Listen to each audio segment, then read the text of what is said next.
Testing 1 2, testing 1 2.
I wouldn't worry about that.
All right, this is Steve Cricklow. Can you hear me in the boardroom?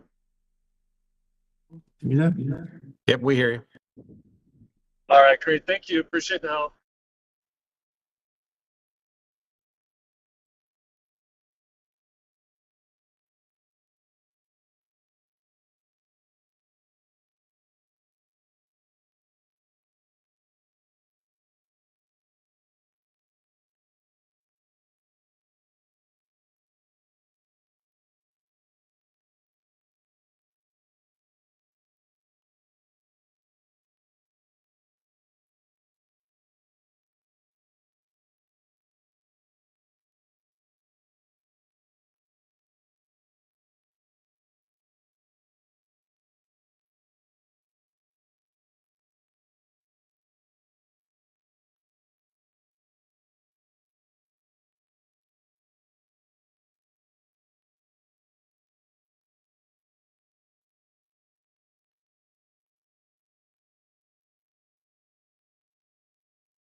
Mm-hmm.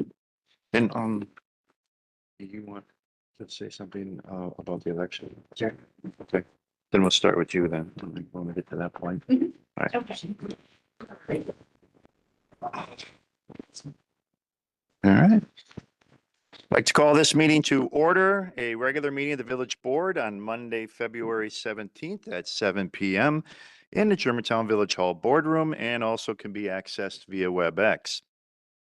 This meeting has been given public notice in accordance with sections 19.83 and 19.84 of the Wisconsin statutes in such form that will apprise the general public and news media of subject matter that is intended for consideration and action. Roll call shows all village board members present. Two of the village board members are joining us via WebEx. Trustee Terry Kaminsky and Trustee Jolene Pieper are on WebEx with us tonight. At this time, I'll ask us all to stand for the Pledge of Allegiance. I pledge allegiance to the flag of the United States of America, republic for which it stands, one nation, under God, indivisible, with liberty and justice for all. Thank you. Next item is President's Report. Start the President's Report with some information from the village clerk on tomorrow's election.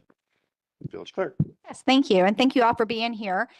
We are having our special election and spring primary tomorrow, February the 18th. All 4 polling locations will be open and accessible for all electors. Please remember to bring your photo ID as no ballot will be given without it. And then I just want to remind folks for the District 4 trustee that is only happening at the District 4 polling location. If you have not had the opportunity to view your ballot and what's on your ballot, please visit the MyVote website at myvote.wi.gov for that information. You can also find sample ballots on our website here at Germantown. Thank you.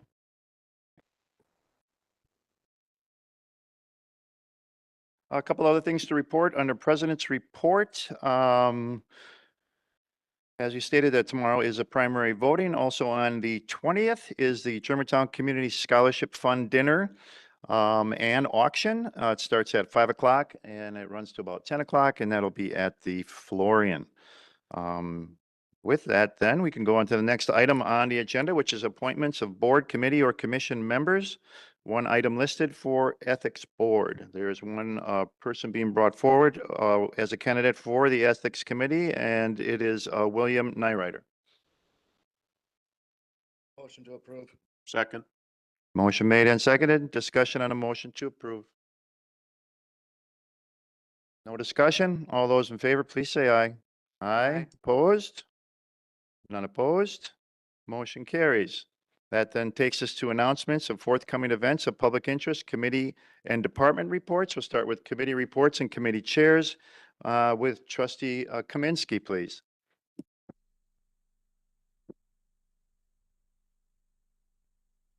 Terry? Public I'm sorry, the Public Works meeting will be on Ash Wednesday, March 5th at 5:30 PM in the boardroom. All right. Thank you. Trustee Rick Miller. General Government and Finance will meet on Monday, March 17th, 5:30 PM. All right. Thank you. Anyone have information in regards to the next public safety meeting? First Monday and March the 3rd. okay. That'll be here at the Germantown Village Hall boardroom at about 5:30. All right. Does anyone else have anything else they'd like to bring forward in regards to announcements of forthcoming events of public interest, committee or department reports? The public safety will be happening at 6 President p.m. Walter, Yes? this is Steve Krecklo. Just wanted to let you and the board know that I am also in WebEx and available for questions on future items. Okay. Thank you for that. Trustee Meg Cutts. The library board meets Wednesday, the 26th at 5:30 at the library. And this Sunday, the Germantown Canine Fundraising Unit is having its 4th annual chili cook-off at Bub's Irish Pub from 2 p.m. to 5 p.m. It's $10 per person or $25 for family. And come, there'll be police and fire judging the chilies. There'll be raffle baskets and just a fun afternoon. And there'll be a dog demonstration. Great. Thank you for that. Anyone else have anything else for events of Announcements of forthcoming events or public interest, committee or department reports.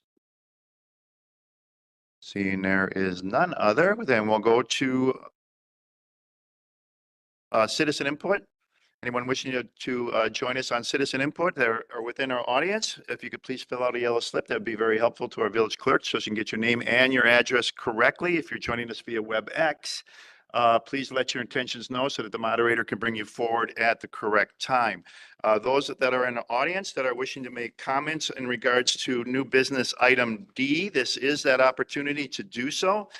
We normally don't take public comments during a new business item before the board, but if you wish to come forward for anything that is on the agenda, because there's no public hearings on tonight's agenda, and you'd like to share information in regards to any of that, this is your opportunity to do that now. So, person wishing to come forward. Yes, ma'am.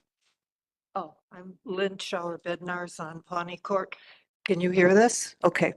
I'm going to cover tonight the Village Center project, which to me is been handled very, very poorly according to what's supposed to be done. This plan should have been presented to the taxpayers after you have followed the proper procedures. The Planning Commission hasn't seen it. The Economic Commission hasn't seen it. We should be having public meetings where the public is invited to know what you're planning to do. And they should have a say in what happens to our village. And just a reminder, you, the board, are elected to represent the voices of the people of this community, and that's not always being done. I went around now and I talked to the owner of the gas station. I talked to some of the big wheels at BMO Bank in their head corporate office. I talked to, and you want to go into a closed session. You don't even have a commitment from the people who own these businesses. The people in Germantown don't want BMO to leave the bank. They like their bank. They don't want it gone. And the owner of the BP gas station said, hey, I'm not doing nothing unless I make a lot of money on this deal. And so you don't have any commitments from the people that you want to replace with a village center that's going to cost millions of dollars. And then you spend money to developers for design and ideas when you don't even have the proper commitments from the people, nothing. What you really should be doing is you should be putting bids out for private developers to come and present this village with a bid with with designs that you don't have to pay for. They cover all of that. They pay for everything that has to be done. If a building has to be torn down and they agree, they pay for that. The taxpayers shouldn't have to be bound with any of this money at all for this plan. And this is what's happening. There's nothing going on here. Nobody's thinking. Nobody knows doesn't seem to know how to negotiate anything. I grew up with a whole real estate family that did this for a living in Chicago. And you need to bid out and get companies to come in and stop paying designers for something that we have to pay for. That's a waste of our money. And put bids out for developers and let them pay for everything. If a light has to be replaced, let them replace it. And the taxpayers better start voicing their opinions on this because it's good. And they don't want these TIDs, these tax investment things, where all that tax money does not go into our general fund. You lose that. And so people don't want this from who I've been talking to. And I'm doing more talk tomorrow to the people from the bank and from the people at the strip mall. So I think a good idea would be start putting a bid out for developers to come and pay you to come here and redo our village, not us. That's your responsibility to at least do that for us. Thank you. Thank you for coming forward. Is there anyone else that wishes to come forward at this time for citizen input or public appearance?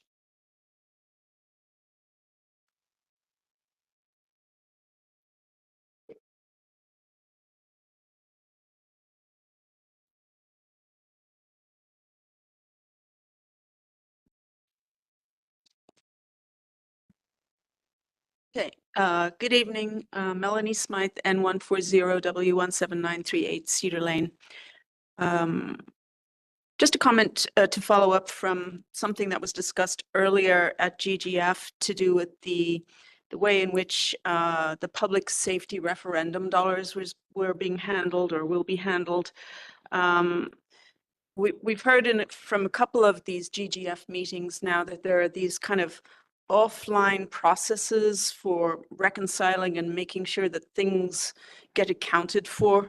The conversation was about the public safety dollars, if they don't all get used up, that come from the referendum revenue, how are they reconciled? And it seems like it's an offline process. That's the same way that the utility billing checks are being done, not checks being issued, but checking. So I think that needs to be thought through a little bit more. Okay, the next thing is to do with the village center. I do think that we should have an open session so that we can hear what Mr. Costin has to say about the possible TID 10 that's being presented. It shouldn't be in closed session. There's no reason not to hear it since we are the ones that are going to be affected by this. And there at this point, from what we understand, there are no negotiations or anything going on.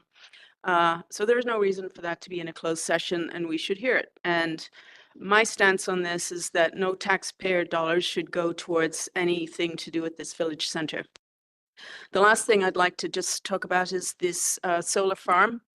I think it's despicable that this company and the state are in collusion with each other, so that they've written laws so that the municipality or any municipality has no say-so in whether or not property can be used as a solar farm.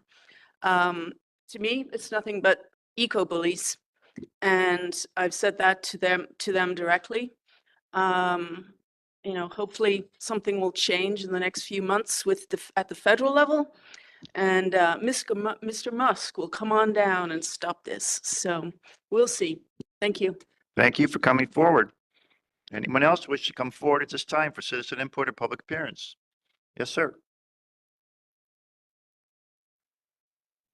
Hi, everybody. This is Greg. I'm Greg Young, longtime resident of Germantown, pastor at St. John's for 15 and a half years, and now pastor part-time at Our Savior's.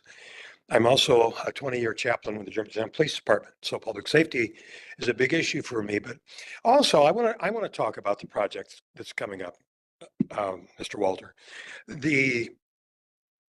Without a vision, the people perish. I'm always a visioner. And sometimes when we grow, and we've all seen Germantown grow.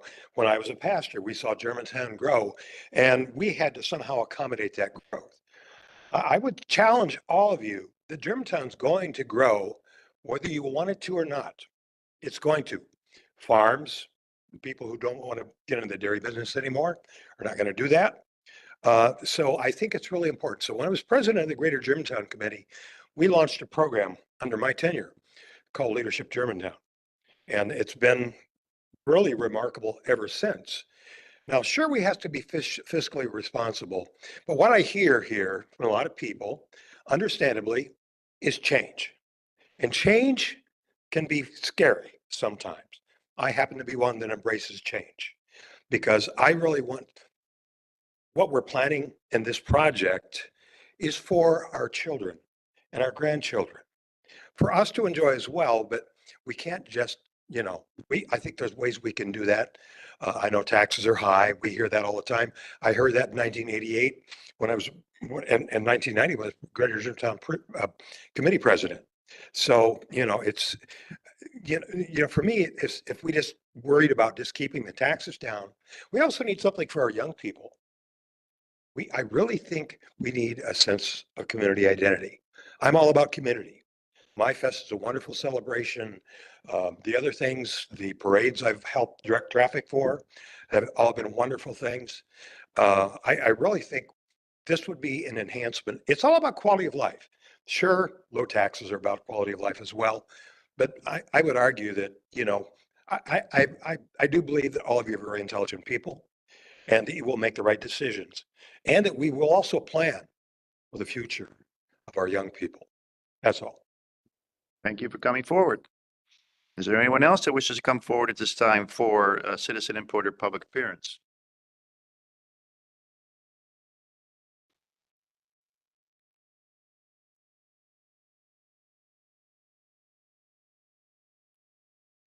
Good evening, Scott Heffley, W159 and 10514 Oak Farm Road. A couple things tonight, the public safety referendum, which was discussed at GGF.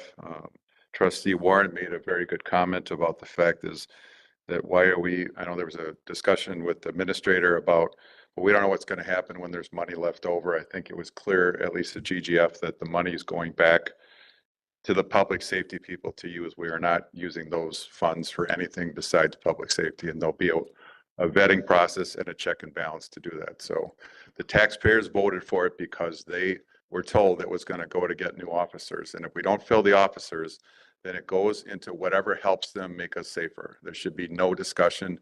It should be unanimous. And I'm hoping to see that. If I don't, I have to question who's voting against that. The second thing is I'm glad that people are here to talk about this village center. There was a ton of confusion after the last meeting. A lot of people spoke up. I don't know what's going on. How does a TID work, this and that? I understand how TIDs work, but not everybody does, and I get that, okay?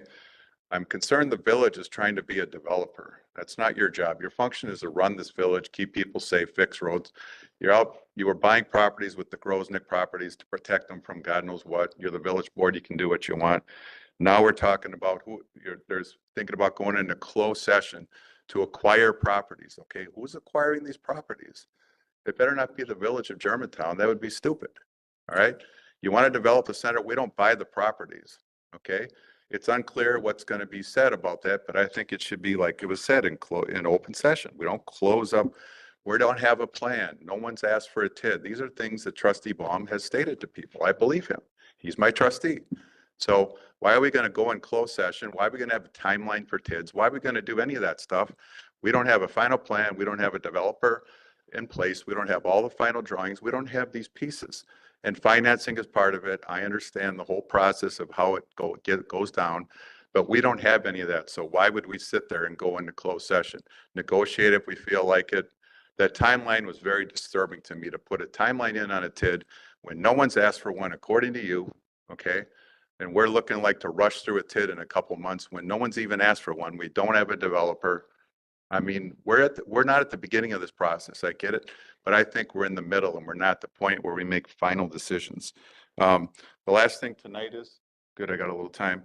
I was sent this by a resident who couldn't be at the meeting.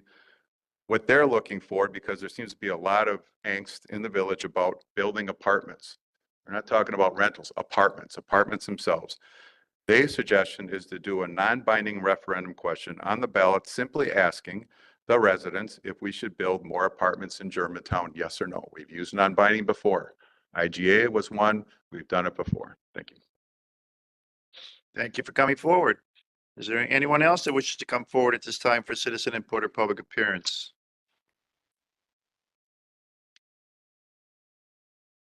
Thank you. I'm Larry Dillon, N109W15522 Lyle Lane. As it relates to the development project, I guess this kind of seems a little backward because I thought from the planning meeting last week that we were going to hear from the board what your take is from the information provided by the Planning Commission. And so getting the residents' feedback seems a little out of order here, because I thought that we were going to be hearing from the board on what your take is from that information. Clearly, I have concerns about the tax possibility that might be passed on to residents. As we know, we've had a large tax increase. I'm fine with change as well. I think that that is inevitable, but we have to do it fiscally responsible. And I just need to understand what the board position on all of this is, and with details on, as a property owner that will have this butt up against my property, I need to understand what I can expect along my property line. Now, from the Planning Commission, I understand that along Lyle Lane, that will likely be single family resident, but we don't know, right? Because we're not hearing yet from the board what you guys are really putting down on paper as to the go forward plan. So I think from what's also been said here tonight, I just support, we need details so that we understand what's going to be taken forward, where the money's coming from, and the full plan. Thanks. Thank you for coming forward. Is there anyone else who wishes to come forward at this time for citizen input or public appearance?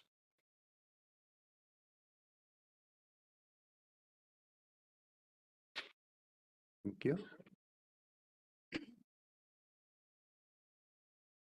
Good evening. Troy Wetterell, W130 and 11414 Equine Trail, Germantown. Thanks for the opportunity to speak. I came up to speak about item F on the agenda tonight, One Energy Development. I'm speaking in favor of it. It's a development that doesn't require rezoning. I think that there's people in the audience tonight, if they don't know, I think there's a pending lawsuit or legal action against the village. You gave farmers in the Holy Hill Road corridor an opportunity to change the landscape of that property immensely. My father owned some of that farmland. We're of a different persuasion. My wife and I and my boys, we kind of like to preserve farmland. We own a farm directly across Rockfield Road from the planned development. We buy and we hold. This land that Wayne's got, he's a farm owner in the village of Germantown. You gave a pile of farmers the opportunity to reap some benefits throughout this village. This is a piece of farmland that requires no rezoning, and it's a permitted use. And the village said, no thanks, because this boardroom was filled up with a bunch of people that don't want it. Maybe they ought to get all their funds together and buy it, and they can keep it the way they want to keep it. But farmers and landowners in the village of Germantown got to have some options. And you can't give some landowners and farmers the option. And if it doesn't meet what you're feeling that day in the wind, you say no to them. I'm in favor of it. And thanks for the opportunity to speak. Thanks for coming forward. Is there anyone else that wishes to come forward at this time for citizen input or public appearance? Is anyone here that has input in regards to new business item D, which is the village center? This is your opportunity to speak for or against that particular development or add any comments or concerns that you may have about that development. Anyone wishing to come forward, speak for citizen input or public appearance? All right, we'll then go on to consent agenda. Board? Make a motion to approve consent agenda items A through G as presented. H. Oh, sorry. Yes, H. I'll second.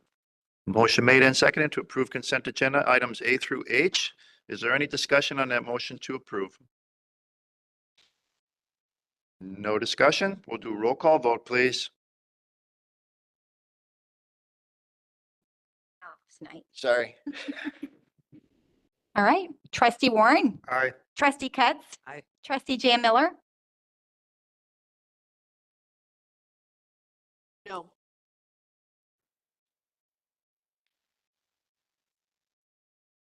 Trustee Baum. Aye. Trustee Rick Miller. Aye. Trustee Kaminsky. Aye. Trustee Pieper. Aye. Village President Walter. Aye. Motion passes. Next item on the agenda is new business, starting with new business item A, award of a professional service agreement with various consultants to perform culvert and stormwater design as part of the Vision Road 2025 road program and ARIP projects. Give us more information, background on this new business item. We'll turn our meeting over to our Department of Public Works Director, Mr. Wartwell. Yeah, good evening. This is some preliminary design work that we need in order to proceed with building the specifications for the projects that were mentioned. There's stormwater and culvert work on all three of those projects, and it's sort of a critical piece to get this work completed in order to finish the specification and get these projects out to bid this season. So we conducted the RFP. and got the results back. We're requesting the award as is outlined in the summary, based on kind of dividing the workload amongst consultants in order to get faster results on each of the projects. Okay, board, Make a motion to approve the award of professional service agreement with various consultants to perform culvert and stormwater for Division 2025 road program and the ARIP projects in the sum of $20,077 for Wagon Trail and $34,870 for Division Road, 19,200 for Pleasant View Drive, and 21,541 for Division Road culverts as presented. Second. motion made and seconded. Discussion on the motion to approve. Trustee Bob Warren. Just a little concerned that. Microphone, please. Thank you. I understand how we don't always take the low bid, and there's many reasons for it, familiarity, as you talked about here. And I'm concerned about Project B, where Kapoor is twice the estimate of the others, and you rationalize it by saying project complexity and familiarity in that. And that kind of tells me that our scope wasn't clear enough for the other consultants to be bidding apples to apples here. So I get it if they were a little high, but I mean, they're twice the level of effort that the other two consultants. So I wonder if you could ease my concerns by. Yeah, I explaining think that. we feel stronger about the number from Kapoor because they were involved in the process this summer with Division Road and understand some of the complexity with this issue. I think when you're looking at the other two bids, they're trying to win work. They don't have the familiarity, and I think we're more likely, based on our knowledge of it, to experience some change orders throughout that process. So that's our impression. We would like the work to be awarded to Kapoor, but I mean, the other two bids are valid. I'm concerned that they're low and artificially low. I don't know if that's a result of the scope or them trying to win the business, but I guess that's a determination we can make tonight. Further discussion on the motion to approve. Trustee Rick Miller. Yeah, I actually had the same concern. This came through Public Works. Bob and I both sit on that, and the difference in Project B from R.E. Smith, 129 hours versus Kapoor at 240, that is a big swing. And yeah, you're thinking that if R.E. Smith gets this, there's going to be a lot of change orders and it's going to ratchet up anyway? I think that's a strong possibility. Further discussion. Go ahead, Matt. Yeah, the only other thing I would add is that, especially with Project B, the time consideration is important if we're hoping to work through some of these preliminary stages in design and try to do something with Division Road this summer. Trustee Baum. Trustee Warren, you say double the price. Am I missing a number here? Because the 129 hours is $23,000. Kapoor is $34,000. So it's not double, it's 50% more. Am I missing a number or? Your architectural math is correct. Okay. Okay. But it's still high. I mean, magnitude wise, I'm concerned. Can I speak? Trustee Pieper. That was also something that piqued my interest was the difference in numbers. The fact that we haven't gone out and sought out the facts of those difference in numbers or even contacted the company and asked, what is the limit on change orders that they could put in potentially? Or why is your number so low? Or did we engage with these other bids at all? We did. I mean, because this RFP was put out with all four projects, all four or all three of the responding firms had follow-up conversations with us. And it was just, a result of those conversations and our knowledge of Kapoor and their understanding of the project that we make this recommendation.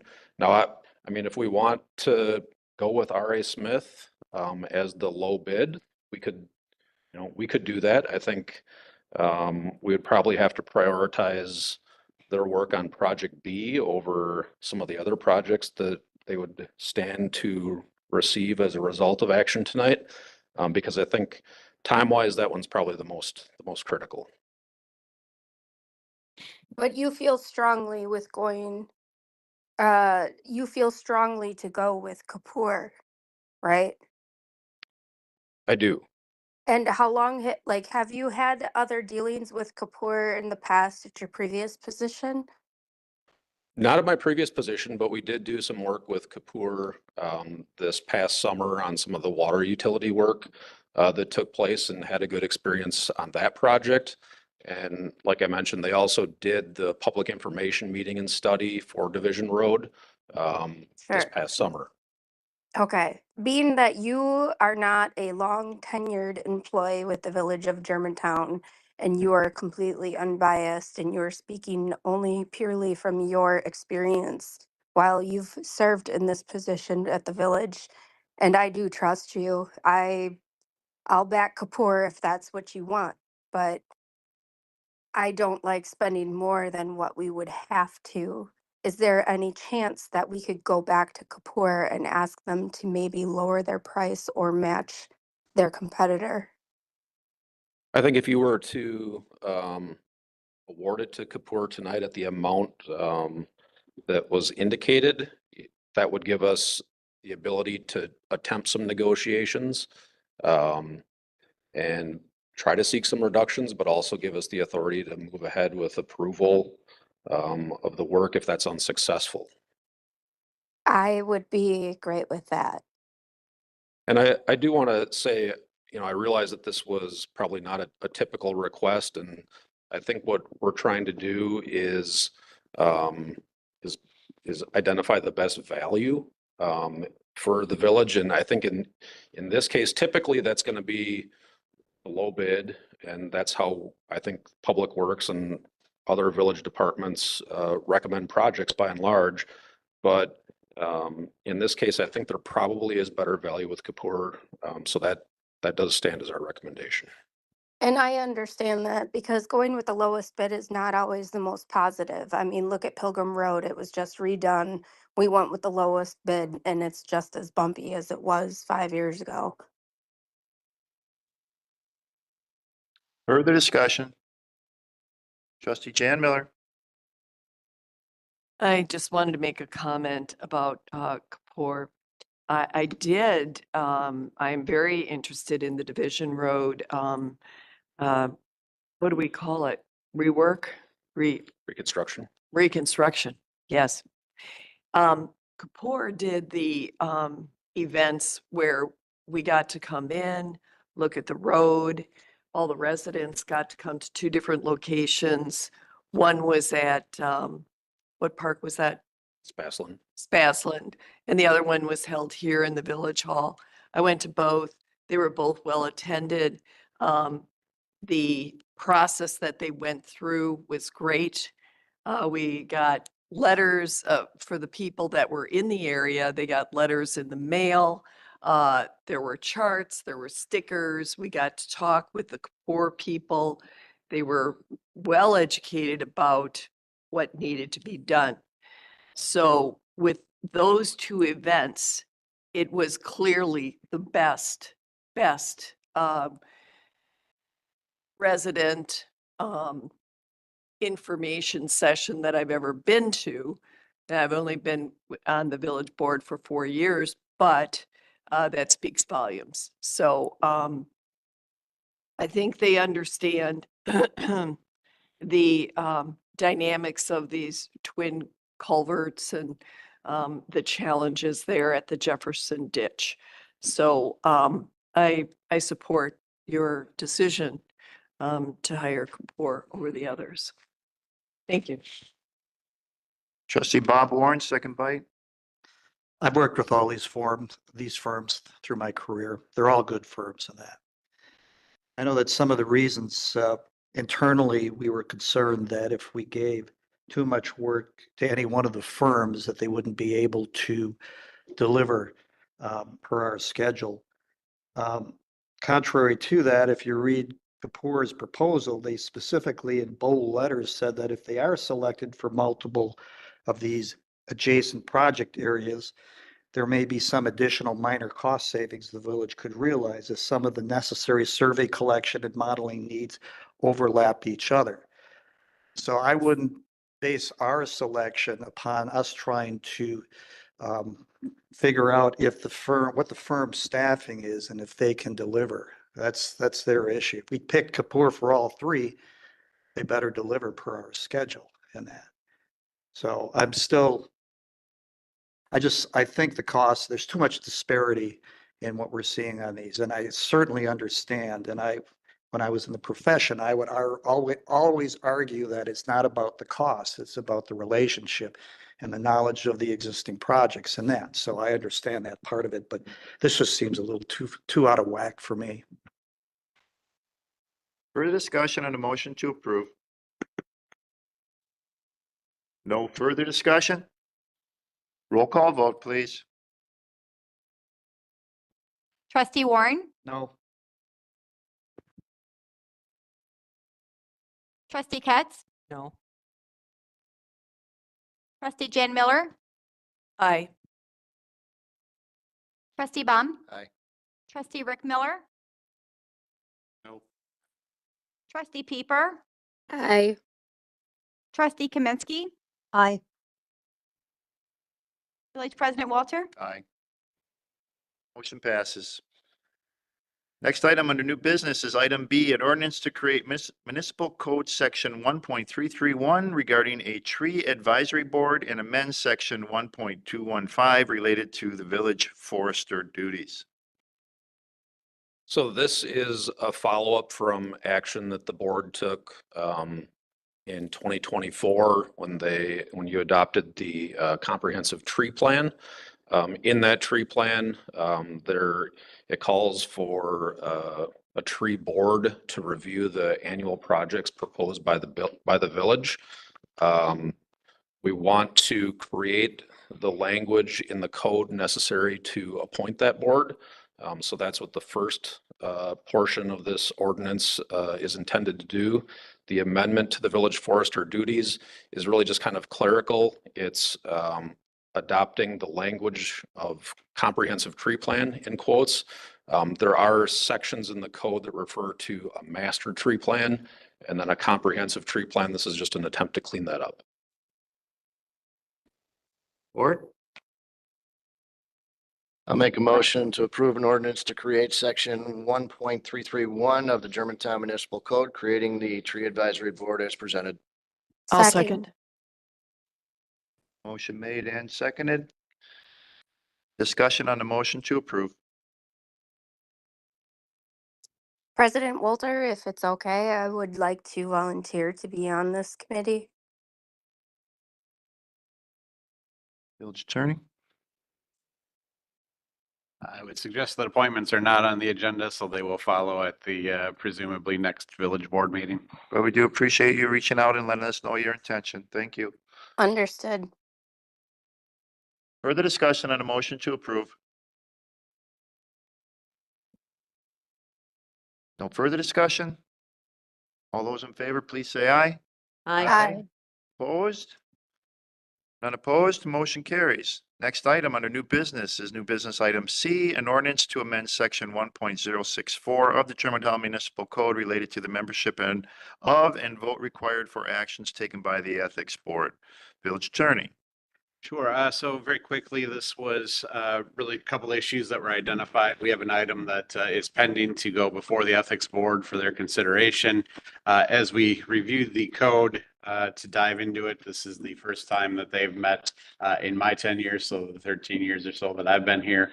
I'm told that it's been even longer, maybe even as many as 20 years since the last meeting took place. So as we went through, we identified a couple unusual code language within there, and we just look to correct that with this ordinance. The first is that we eliminate the ability for somebody other than a Germantown resident to be on the board. Currently, the code would allow for somebody who worked here full-time, for example, to be on the board. We see those types of provisions typically only on bodies where there's some specialized knowledge that might be helpful. Certainly, the ethics board is not one. I think you probably want to limit it to citizens within the community judging its own officials in terms of that. The second change then deals with a provision that says action needs to be taken with a vote of 4-1, and it calls out specifically that 4-1 as opposed to what is the standard nomenclature, which would be some reference to a percentage. So 3/4 vote or something along those lines you would see. As part of that, there's kind of two reasons why the 4-1 or calling it out specifically becomes problematic. The first is that there becomes the fun argument of, okay, what happens if everybody votes in the affirmative? So you have 5 votes and no negatives. Does that actually pass muster in terms of taking action in that particular case? An argument could be made that it doesn't. The second piece of that is that the 4-1 doesn't contemplate when you have a vacancy, somebody who recuses themselves because of a conflict. There's just, you're not able to get everybody together because of a meeting date, whatever the case may be. And so by changing the code to the 3/4 vote of the full body, that basically is the same as 4 votes when you have a full 5-member body that's at the meeting, but it gives you the ability to adjust that depending on how many people are actually at the meeting and how many are on the board itself. So those are the 2 changes. The committee, GGF this evening, did recommend approval on a unanimous vote, I believe. Okay. Board? Motion to approve as presented. Second. Motion made and seconded. Any discussion on the motion to approve? No discussion? All those in favor, please say aye. Aye. Opposed? None opposed? Motion carries. Next item under new business is new business item D, strategy concerning acquisition of properties located generally at the southeast corner of Mequon and Pilgrim Road in the village's Village Center District. Village Board may convene in the closed session per Wisconsin State Statutes 19.85 subsection 1 subparagraph E for the purpose of deliberating or negotiating the purchasing of public properties, the investing of public funds, or conducting other specified public business whenever competitive or bargaining reasons require a closed session, and then may reconvene in the open session to take such action as it deems appropriate. Mr. President, Yes, sir. I'll be recusing myself from this, so I'll be stepping down from the board at this point. All right. Thank you for that information. Board. Trustee Chan Miller. Point of order. We have F, and I don't believe that has to be in closed session. Do you want to take that in advance of F? to In regards to the one sorry, energy development? E? Oh, I'm sorry. E. Edward. No, it doesn't have to be in closed session. And if you want to move it forward ahead of this item, you could make a motion for that, and the board could choose to change the order if. I think it part of makes that motion. sense. I'd like to make a motion to move item under new business E as in Edward ahead of DF, which would possibly be closed session. Okay. We have a motion to move E as the next item under new business. Do we have a second? Motion made and seconded. Any discussion on that motion? There is no discussion. All those in favor, please say aye. Aye. Opposed? Not opposed. Motion carries. That then takes us to new business. Item E, place revenue from the 2024 public safety referendum in a restricted fund to be used only for police and fire expenses. Motion to approve is presented. Motion made to approve. Do we have a second? Second. Second. Motion made and seconded. Discussion. It's kind of a discussion point. I don't think there's a motion. No, we don't, I don't think we need a motion, but we wanted to discuss it. On GGF, we discussed it. So we wanted to Okay, so discuss it's it. not up for action? No, It's just a discussion. right. Okay. Discussion. Well, Matthew. I think Matthew can do the outline. Sure. So this item was on GGF tonight, brought forward by Trustee Jan Miller, discussing the referendum funds for police and fire. The request was to move those funds out of the general fund and into a restricted fund. Per the memo by Administrator Krecklow, that's not really something that the village can do. There's no such thing as a restricted fund within our accounting standards. The proper procedure would be at the end of the 2025 fiscal year is if there's any surplus from vacancies in police and fire salaries, that the village board at that time restrict those funds within the general fund. As noted in the memo, these funds are already restricted to police and fire salaries and expenses as approved by the 2025 budget.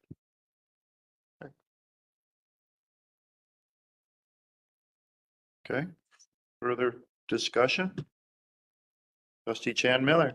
So the point being that this was the monies from the referendum for police and fire, 4 police, 10 firefighters or EMTs. 10 positions. Para- Fire department, paramedics. 4 for police, yes. Right. So we wanted to make sure that the referendum dollars were used for those new positions. And there was a comment that was made at a village board meeting where they said, oh, we could use those funds for overtime or something else or throw them in the general fund, where what we're trying to do is make sure that it gets used properly because it was voted on by the residents. It is a referendum. Those dollars should be used for police and fire hires. I don't see that as a point of discussion. I think when this referendum came forward and there was some question, I believe by you, Trustee Chan Miller, in regards to the wording and how it only dealt with the percentage of increase towards the levy, and you wanted something more specific that it had to be designated towards police and fire, that the village attorney had explained that in regards to the state statute, when you're going for a referendum, it can only go and be worded in regards of what increase it will have as an impact to the levy. What restricts these funds and what has done by this village board to restrict these funds is the budget. The budget designates the monies that'll be brought forward based on that referendum.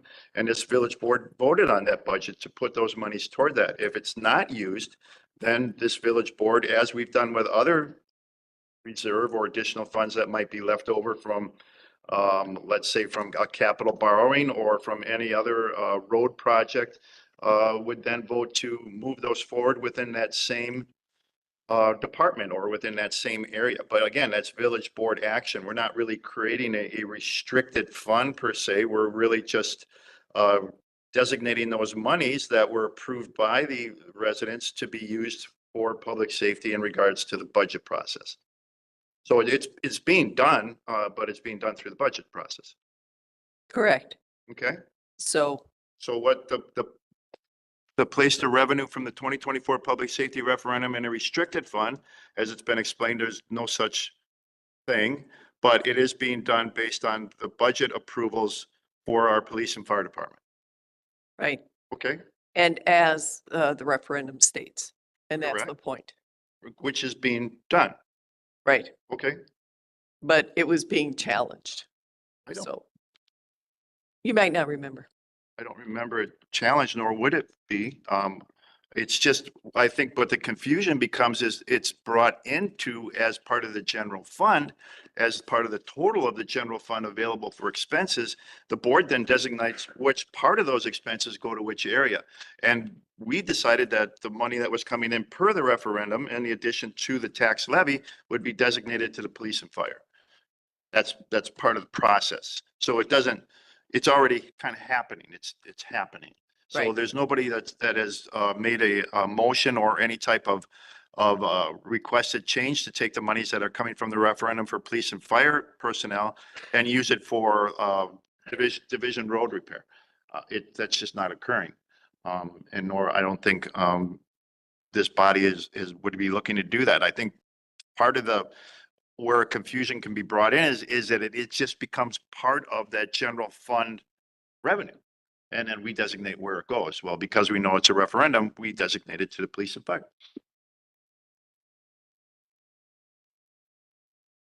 Trustee Rick Miller. Unless you have something else to add, Trustee. Well, it is now being noted, and we'll just watch the end of the year for any surpluses and make sure that it stays back in the police and fire, the referendum monies. Okay. Trustee Rick. The discussion at GGF was about that we really aren't going to have full staffing in the police or the fire department for this. And what happens to those funds that were designated for those salaries at the end of the year. And Administrator Krecklo, I know, created a document that he put in the packet, and it appears to me that it is designated for police and fire for salaries, wages. If something else would want to be used for this, it would take a supermajority in order to change that, to make a budget amendment in order to utilize those. So it is for police and fire. What happens if there's an excess? If we don't have somebody to pay a salary to? Just carry it over. A motion to carry it, I mean, as we would do with any surplus for any line item within the budget. Yeah, so at the, once we know what the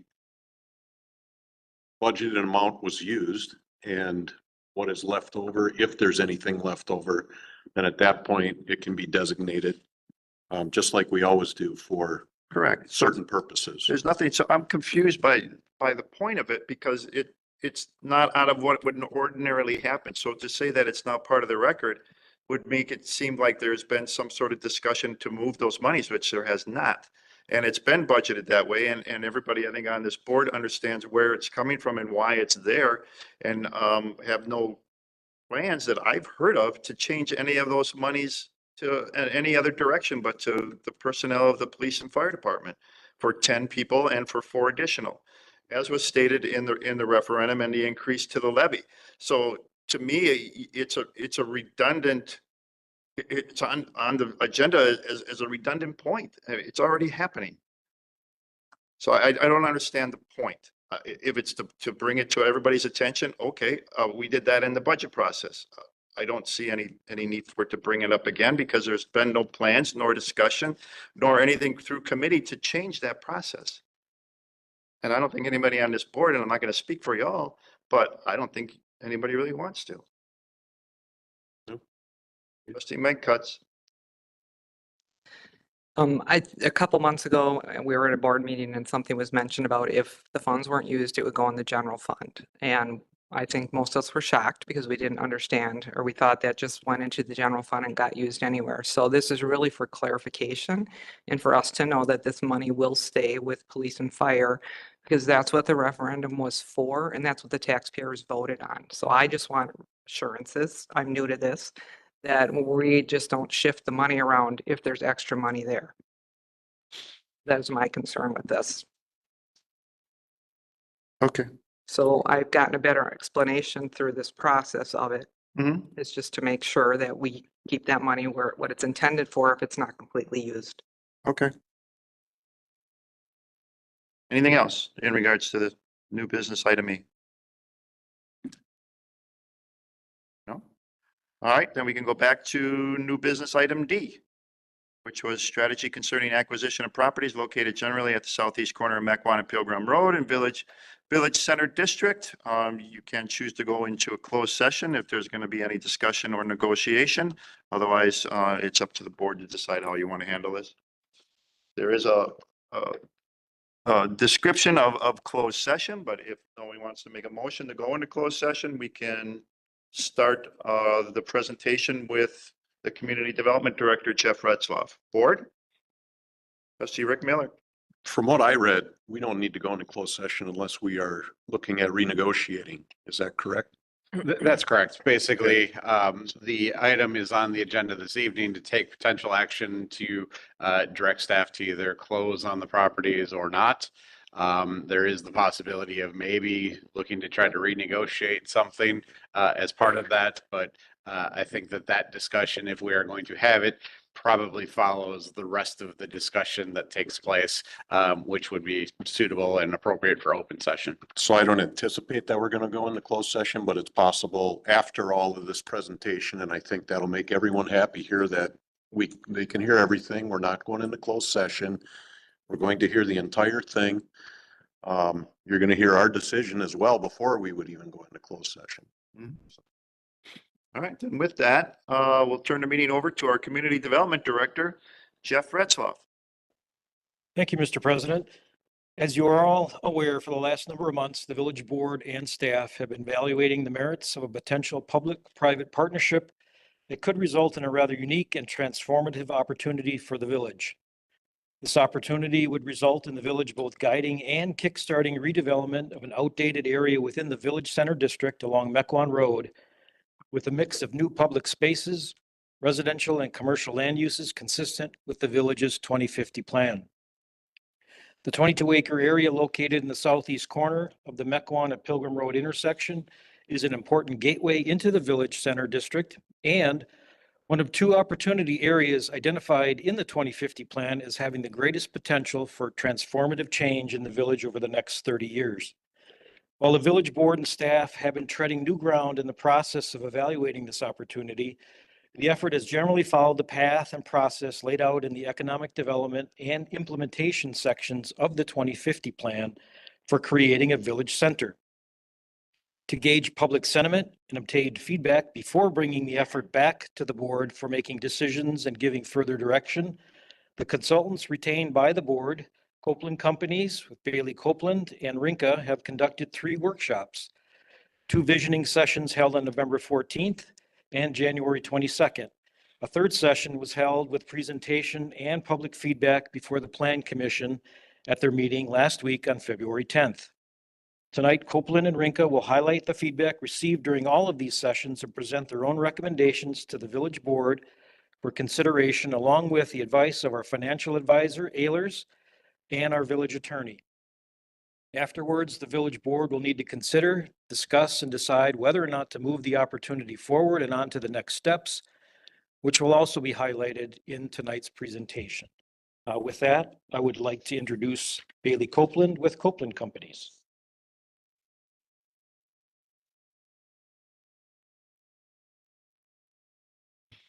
Can you push the button? There you can you push the button at the bottom? Thank you. Good evening. Thank you for taking the time this evening to explore the potential future of Germantown. Germantown has been a long community defined in rich history, a strong sense of belonging, and deep commitment to one another. As we look towards the future, there is an incredible opportunity to build these qualities and create a space that not only honors a new heart of the village, but also reflects its great potential. Tonight, I'm excited to share a vision of the new village center, one that will serve as a vibrant focal point in the community, offering new opportunities for growth, connection, and shared success. The project is about more than just bricks and mortar. It's about creating a welcoming, dynamic space where residents can gather, shop, work, and thrive. A place where future generations of Germantown will be lasting memories, form relationships, and experience everything the village has to offer. This evening, we'll walk through the vision of the village of the Village Center, how it could meet the needs of the community today, and how it will set up Germantown for success for years to come. Together, we can bring the vision to life and make it a reality for Germantown. So now let's dive into what has been done. To go off what Mr. Retzloff had talked about, community engagement has been done. It was the core of this process from the beginning. There were open houses for the residents, and the results were presented at the last Planning Commission. There was also public comments that were taken, and those answers were posted on the village website. These open houses were also open up after the session, so those people that were not able to attend in person were able to give their feedback online. All of those results were calculated and taken as part of this master plan.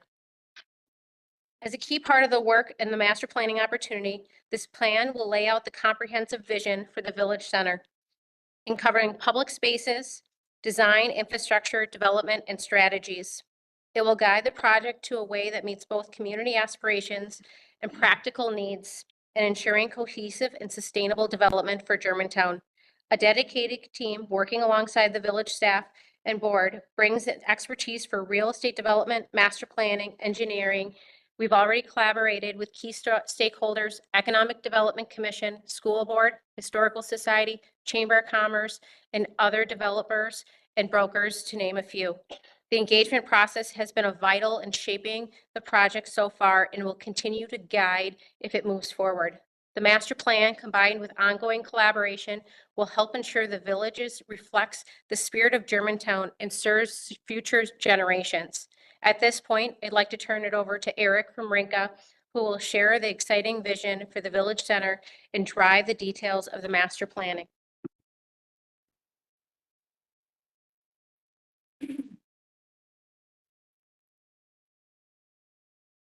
Thank you, Bailey.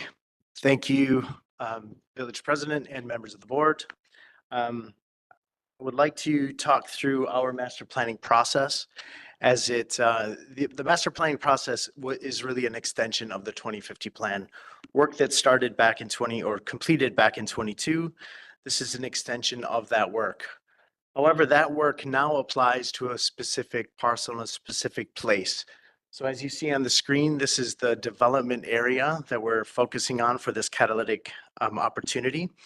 This extends beyond the Flower Source property that we've been talking about, and includes an area surrounding that property, because this is about setting up a framework for the future of this catalytic opportunity. This doesn't mean that we're in control of these parcels today and are going to immediately start the process on those parcels. This is about identifying a framework for future development. So I think it's important to start the process by just mentioning that. So let's talk about some of the attributes that apply to this parcel. First off, the process that we went into, I think it was highlighted in the previous two speakers that this is the extension of the comprehensive plan. We had one open house visioning session. We included the community, and we really wanted to ask the questions of how we extend that 2050 plan. There were a lot of planning principles that were identified in the 2050 plan that we wanted to really engage the community on and understand how we apply those principles to this catalytic development zone. After that first visioning session, we did a lot of additional research. We engaged a lot of other key community stakeholders to build an even more robust understanding of what that vision is. We finally then applied that to some planning frameworks that we brought back to the Plan Commission, and that leads us to the meeting today. Some of the future steps after today's meeting are to establish, and this again was out of the 2050 plan, was to establish the Village Center District Zoning Code. We're going to work with the village board on that, as well as the PUD overlay and some of the design guidelines that apply to this property and this opportunity. So coming out of the 2050 plan, there was a very clear vision statement in the plan, and our first step was really to ask the community if this vision statement still applied to this parcel and this opportunity, and how we could work together to advance that vision statement. I'd like to read that vision statement. The vision for this site is to create a welcoming gateway to Germantown that reflects the community's rich heritage and enhances its sense of place. By embracing the goals of the 2050 plan, the area will offer spaces that bring people together, diverse housing options, vibrant local businesses, and inviting public space, all connected through pedestrian-friendly infrastructure. This vision celebrates Germantown's unique character while fostering connections and opportunities for future generations.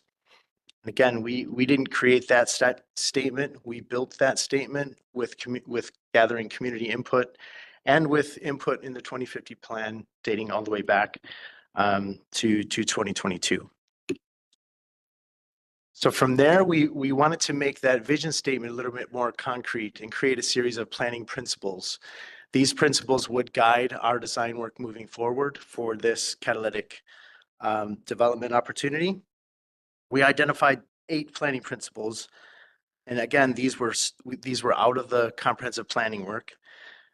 We asked community input on those planning principles, and then together we prioritized those planning principles. So you can see the data in the upper left-hand corner was the voting session in which we discussed and then we prioritized those planning principles.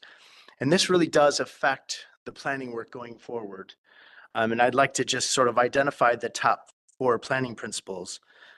The number 1 was the amenity-rich public realm as part of this catalytic site opportunity. Number 2 was the strong economic base, making sure that there's a good foundation for strong economics behind the development, behind all of the potential opportunities the site potential has.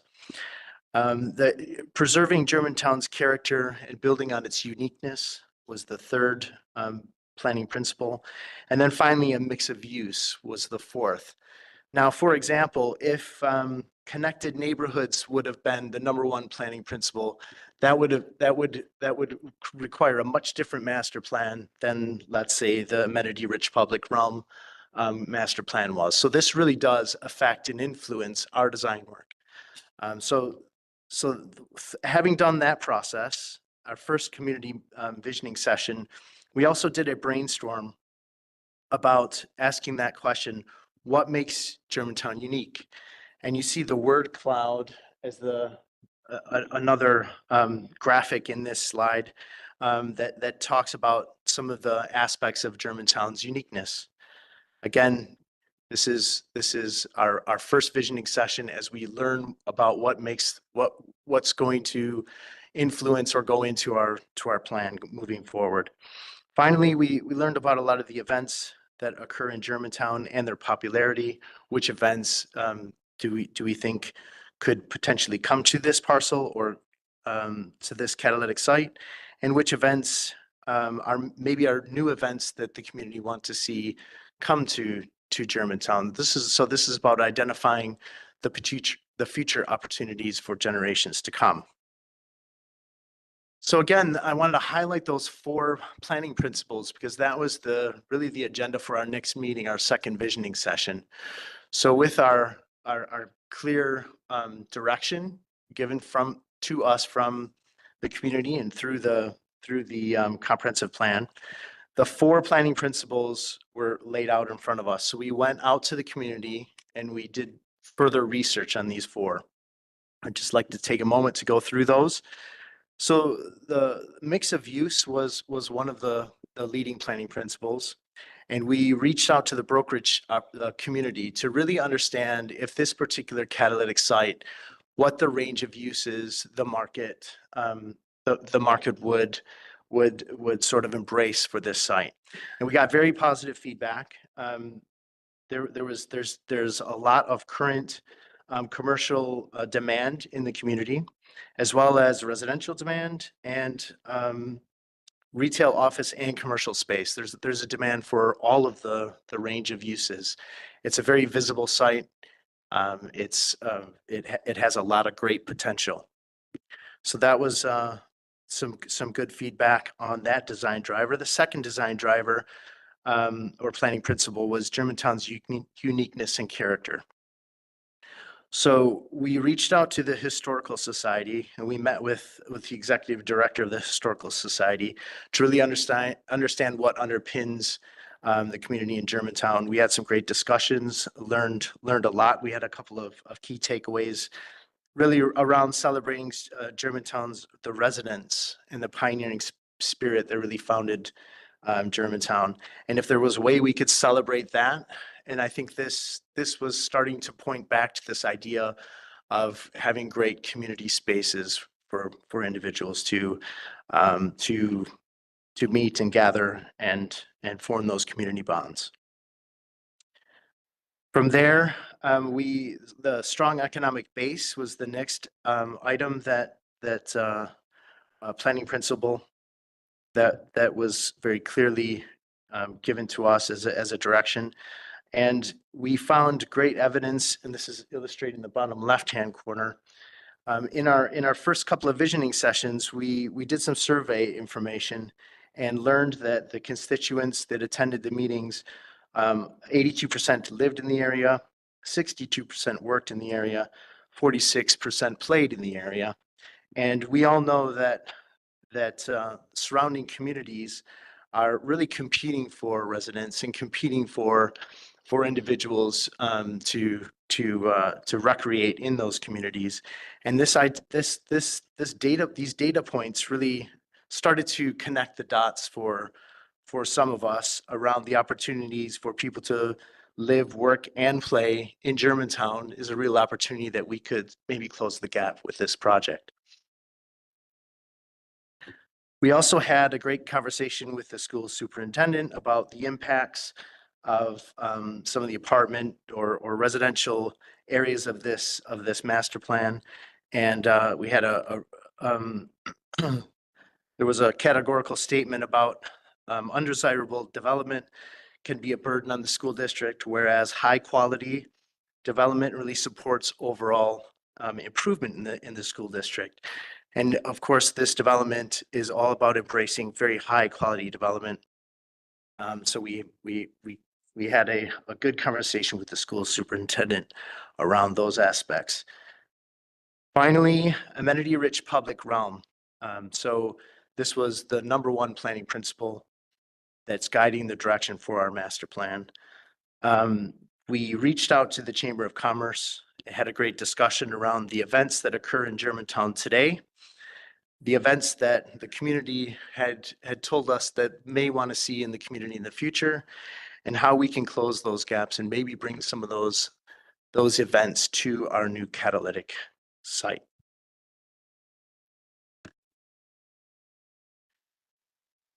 So the research continued around this idea of amenity-rich public realm, and what is the best design that we could bring to this catalytic site that would celebrate the uniqueness of Germantown, give us the opportunity to host some great events for the community, and really unlock those future potentials.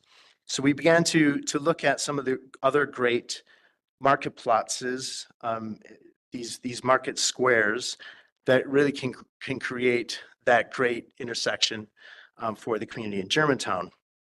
And as you can see in this illustration, we identified some great principles that we brought forward in our planning.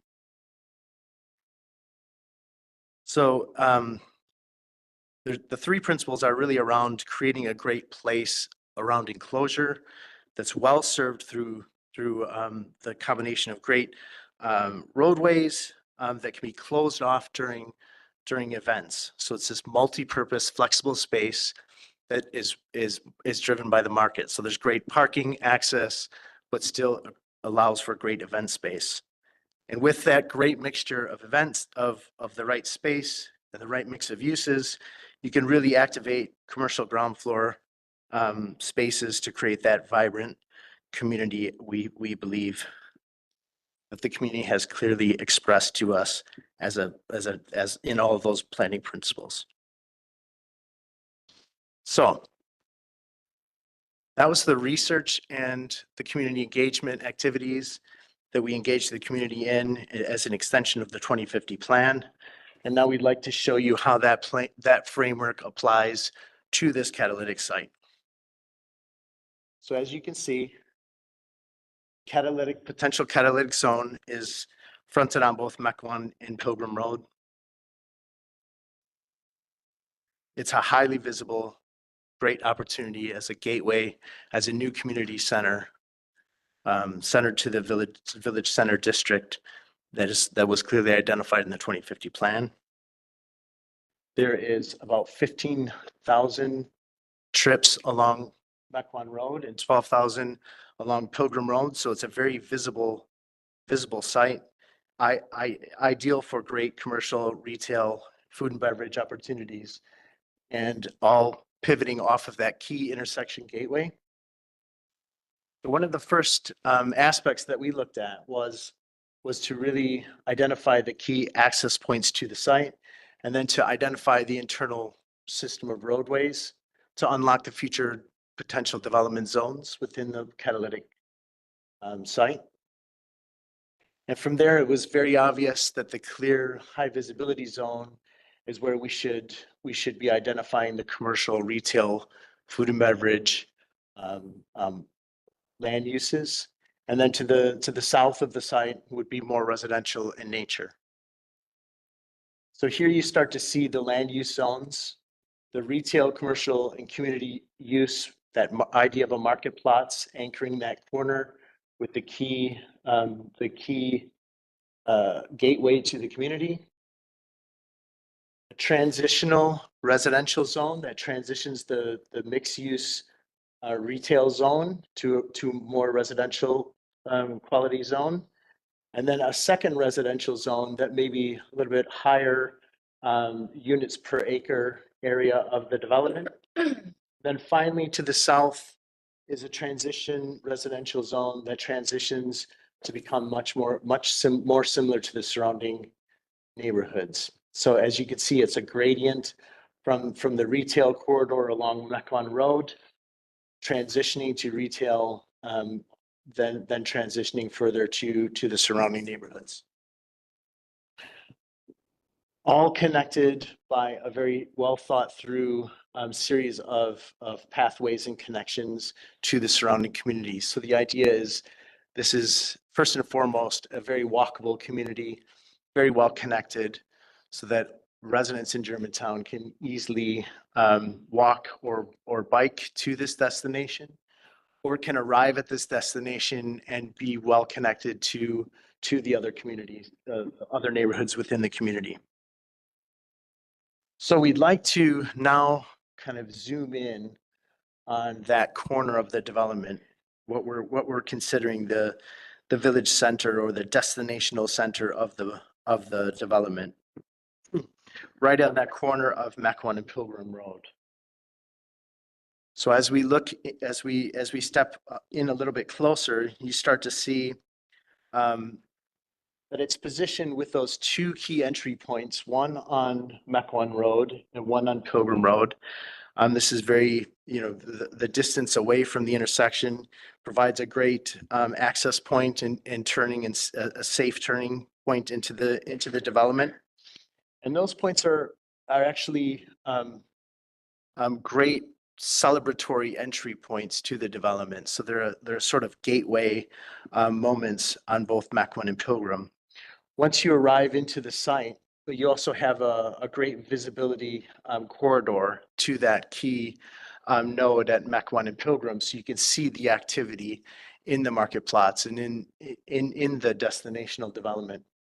And from there, you're drawn in to very convenient and key parking zones to support the businesses that the brokerage community has definitely said that there is viability for this kind of mixed use development on this parcel. So we've designed the flexibility for great opportunity to park conveniently, and then unlock this opportunity of a meeting area, a destinational market plots.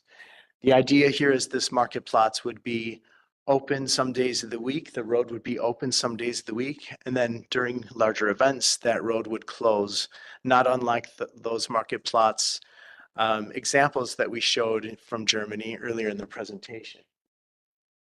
So let's kind of walk through this vision in an experiential manner. So imagine you did arrive at one of those gateways, and you've the first thing you see is a raised tabletop. Does I have a pointer? Oh, I don't. You see a raised tabletop, pedestrian-friendly infrastructure to slow traffic, to really provide a destinational feel. You park at one of those convenient parking spots next to the food and beverage, retail, commercial office tenants. And from there, once you're out of your car, this is a view looking toward the retail zone. The market plots is off to the right. And this slide is titled Normal Day. The idea there is that this would be a day where the road is open, so you can see that there's convenient parking right at the front of the retailers. And there's still plenty of activity happening in the market plots. You can see a large chess game happening on the right-hand side, but this is really flexible space for the municipality, for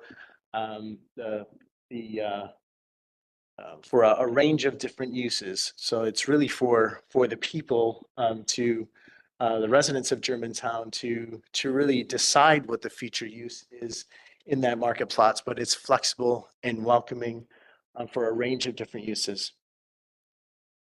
So what happens on an event day? So if we swing around and now we're looking toward the intersection of Pilgrim and Mequon Road, and we're sort of hovering above the market plots.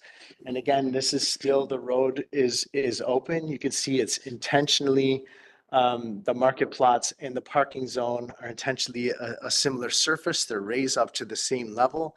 So on an event day, which you can see rendered on this image, that street closes down and now it becomes a market space. So this is a farmer's market configuration. You can see the water, the fountain feature right in the foreground or in the distance there. And that clear connection back to the community and that great visible connection. So this shows that just with some very smart planning and thinking around safety, that we can create a flexible space. We don't have to build a huge space to get a great utility out of it. And it really creates a great a scale for and uniqueness that we felt that the residents of Germantown were asking for. And I'd like to do one other configuration of space that kind of shows how the market plots can be used, and that's for the holiday market. So here you see the space reconfigured with an ice rink and a German Christmas market to show you how, again, how if we create a destinational experience surrounded by the right mix of uses, you can imagine a lot of different futures for Germantown and for this development opportunity. So with that, I'd like to, that really describes a framework. This isn't about, locking in any particular development. This is about a framework for how this property could be utilized in the future. And with that, I'd like to hand the conversation back over to Bailey to talk about implementation.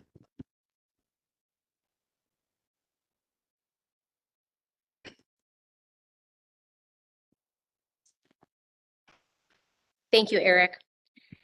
As we continue to dream about the Village Center project, it is essential to align the vision with the Germantown's 2050 comprehensive plan.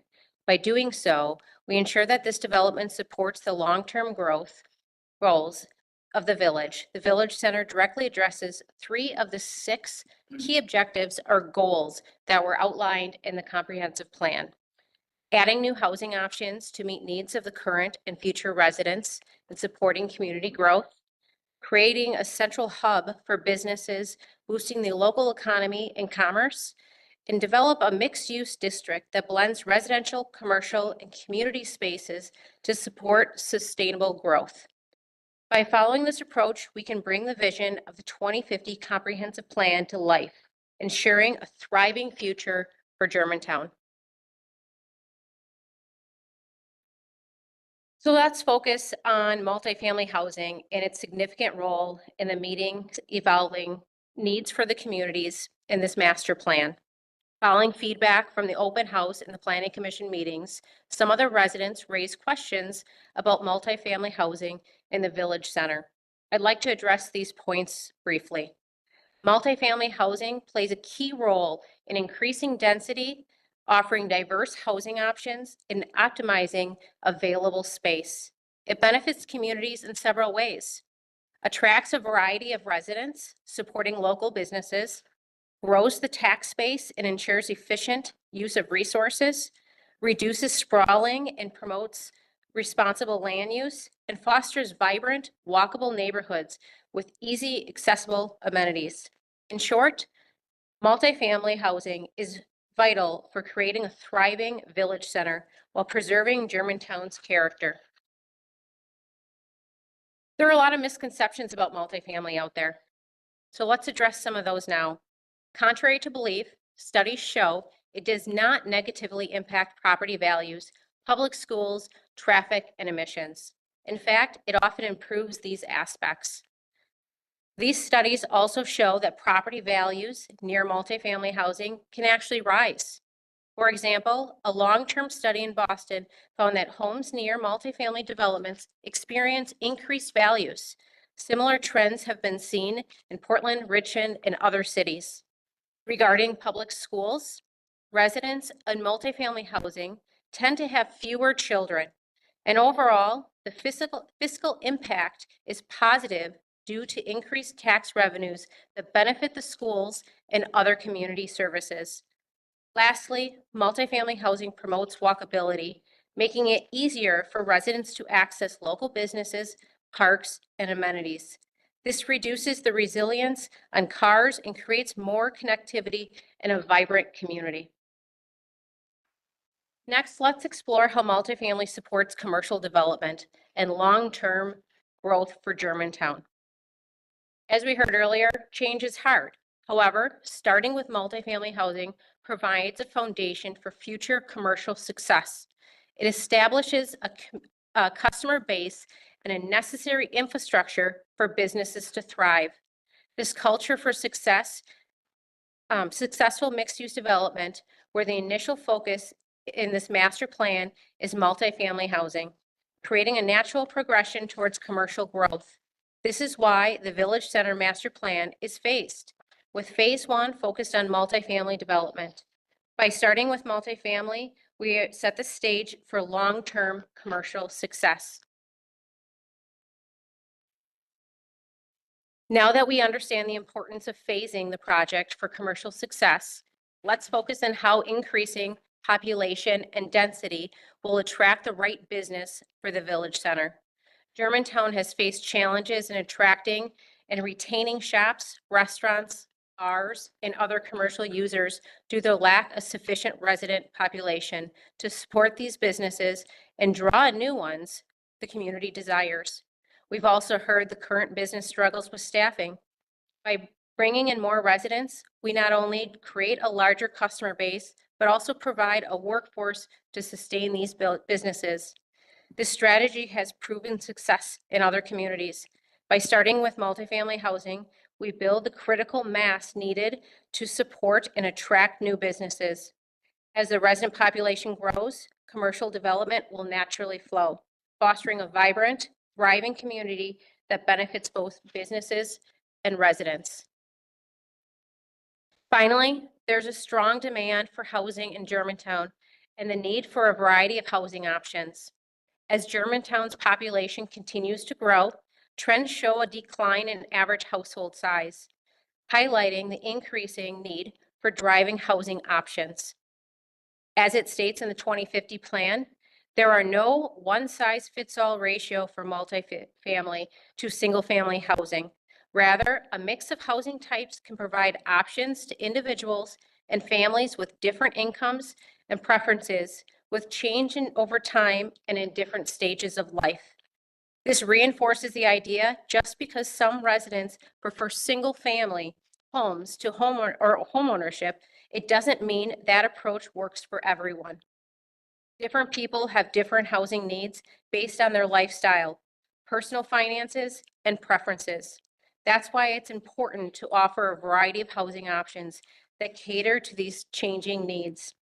Currently, the comparable multifamily developments in the area are operating at 95% occupancy or higher in current reporting, indicating significant demand for additional units. Here's a look at the current vacancy rates.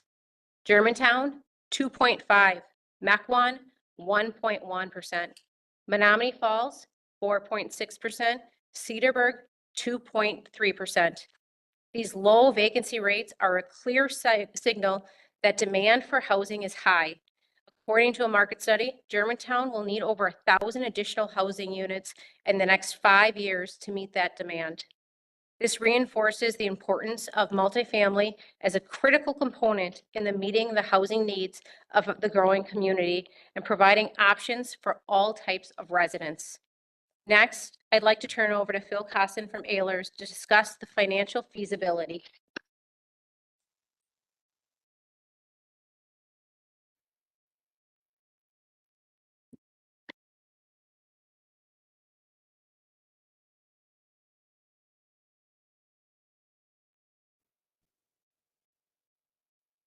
We've been asked to provide you with a couple of different analysis, and we have three different that we're going to look at tonight. One is really a review, kind of an overview of tax increment financing. I've been in front of you many times talking tax increment financing before, but I want to level set just to make sure everybody is comfortable with the concept once again.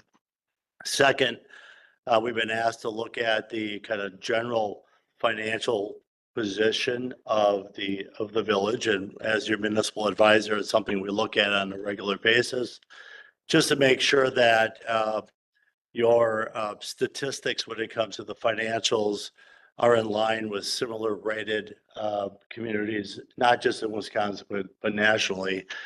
And then finally, as Bailey indicated, we broke this down in phases to look at it financially.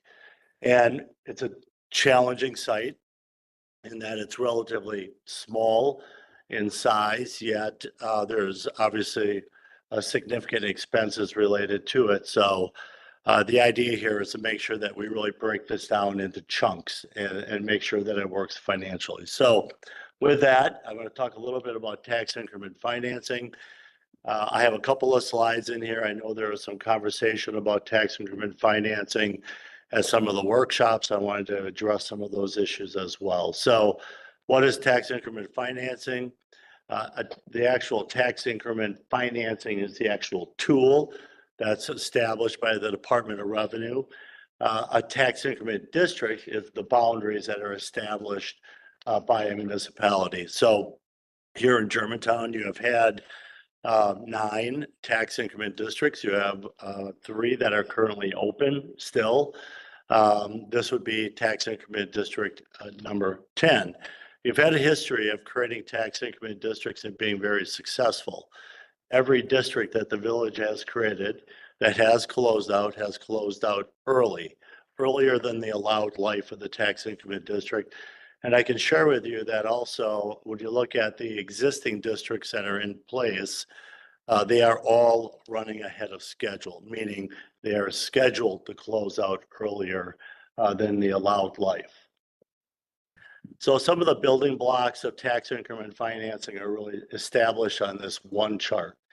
And one of the points I really want to make here is that baseline property value. And when you create the tax increment district, and we've established what a boundary may look like, it could change through the process of creating the district.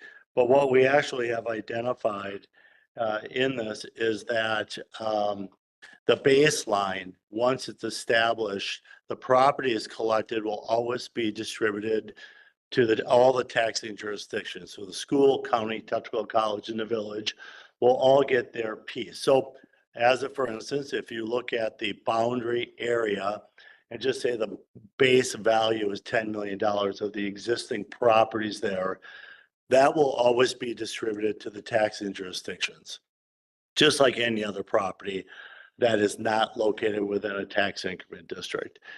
The difference is once you're in a tax increment district and as growth occurs, anything above that base value is considered incremental value. That is what is then collected by the village, retained by the village in a separate fund, and then used to actually pay for some of the projects that we'll be talking about in more detail as we get into this. But the key here really is understand that the baseline, what's there today, the taxes collected on that baseline will always be distributed to all the taxing jurisdictions. So the flower store, as a, for instance, as those properties are demolished, that doesn't mean they get less.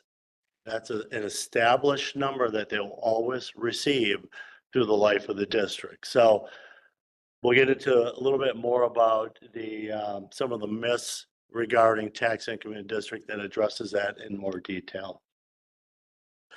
The but-for test, and this gets back to the crux of the use of tax increment financing. You know, what is it? Why is it important? This is the key underpinning of the entire program. I address this every time I create a district in the village in the past, and we need to be able to demonstrate as part of the creation of the tax increment district that the development as proposed would not occur without having a tax increment district in place. That's not up to me. That's really up to this body and the joint review board and the development group to make the case that there is this need for the public-private partnership that you're hearing about. So the developer is going to have to walk in the door and say, we cannot achieve the goals that have been established in this development plan without the help through the tax increment district. That's the but-for test, that they are not going to be able to achieve the goals that you have established without the use of tax increment district financing. So it's really as we go through the creation, if we get to the point of going through the creation of a tax increment district, we need to make that case, and we'll be relying upon this group to make sure, and any developer that comes forward to be able to make the case that there is that need for that public-private partnership. So one myth that we hear about all the time is the but-for test requires municipalities to prove nothing would ever develop in the proposed TIF area. That's very black and white, as you can imagine. But in the statute, what you'll see here is that whether development is expected in the tax increment district would occur without the use of tax increment financing. And what we lay out here is that it would not occur, you know, and it can be very gray in this area with the level of development that is needed to support the district, with the amenities that you're looking as a village board to add to this, the marketplace, those kind of things, those kind of amenities, parking, stormwater retention, all the things that are needed to support this area. So if the TIF can be used to incentivize the development, the community, if you desire, if your expectations and you establish those, that helps us make that but-for test to make sure that it meets all the requirements that are laid out. TIF increases property taxes, the second myth that we hear all the time. And the municipality and all of the taxing jurisdictions levy generally applicable property taxes. The total levy amount divided by the total TID out assessed value generates a real property tax rate expressed in the dollar per thousand mill rate. So you're going through the same process. Tax rate is applied to the value captured in TIDs, and the total amount of tax increment is collected by the municipality. So total tax increment appropriated to individual TIDs prorated by respective value increment. So really what we're doing here is we are capturing the development within the tax increment district to generate the necessary revenue to be able to pay for the projects that are identified in the tax increment district. Just like we did with tax increment district number 7, with the improvements that were made out on Holy Hill Road, tax increment district number 8, all of the public improvements and incentives that were provided in those districts came from the increment, the new taxes generated by the development that occurred out there. Meaning it's not coming from the general levy, It's not coming from the water utility. It's not coming from the sewer utility. It's coming from that TID fund to pay for all those projects. So continuing on with this myth that about property taxes. The other myth is that the developers and or property owners located within a tax increment district pay a different rate or don't pay taxes at all. The reality is all taxpayers pay the same rate regardless of whether or not you're in the tax increment district. The difference is what happens with the revenue when it comes in. As I indicated, as development occurs, whatever the established base value was, that portion gets distributed to all the taxing bodies. New development generates new tax revenue. That's what stays with the village to be able to invest into the tax increment district area. So again, same tax rate, no change in valuation just because it's in a tax increment district, and certainly no change to the tax rate. It's just what happens with the money once it is collected.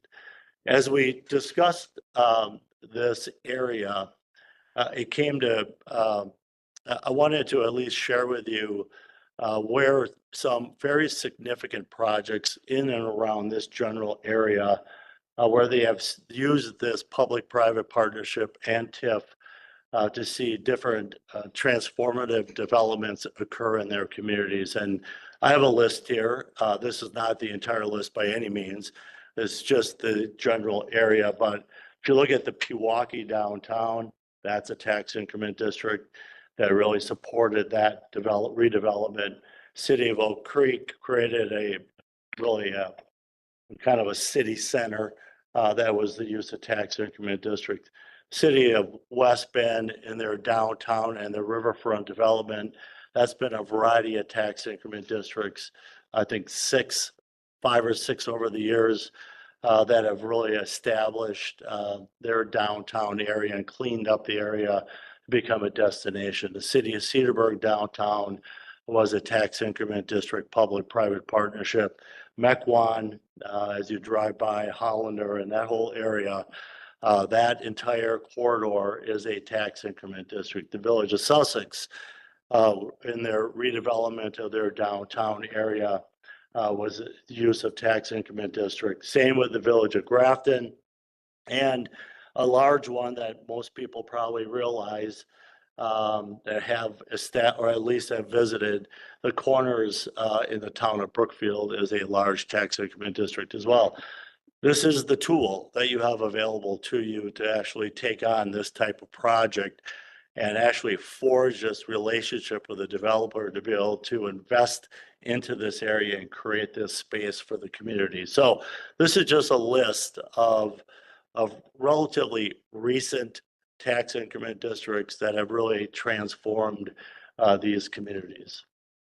So I'm going to jump into a little bit of the debt profile as it pertains. I'm sorry, I'm a numbers guy, so not a lot of pretty pictures here, but a lot of numbers that you will see here. So one, the debt profile, we've heard a little bit about, the village has too much debt. The village is taking on too many responsibilities along the way. And one thing you'll see on this chart is that if you really look at this, what this is showing you from left to right, I'll go the year, you can see the year, the amount of total general obligation debt is the second column from the left. So that's all the existing debt obligations that the village has taken on over the years. So some of the general obligation debt is being paid from other sources. So it's being paid from water, that's the first column in red. Some of the debt is being paid by the sewer utility, that's the second column in red. Some of it is tax increment district 6, 7, 8, and 9.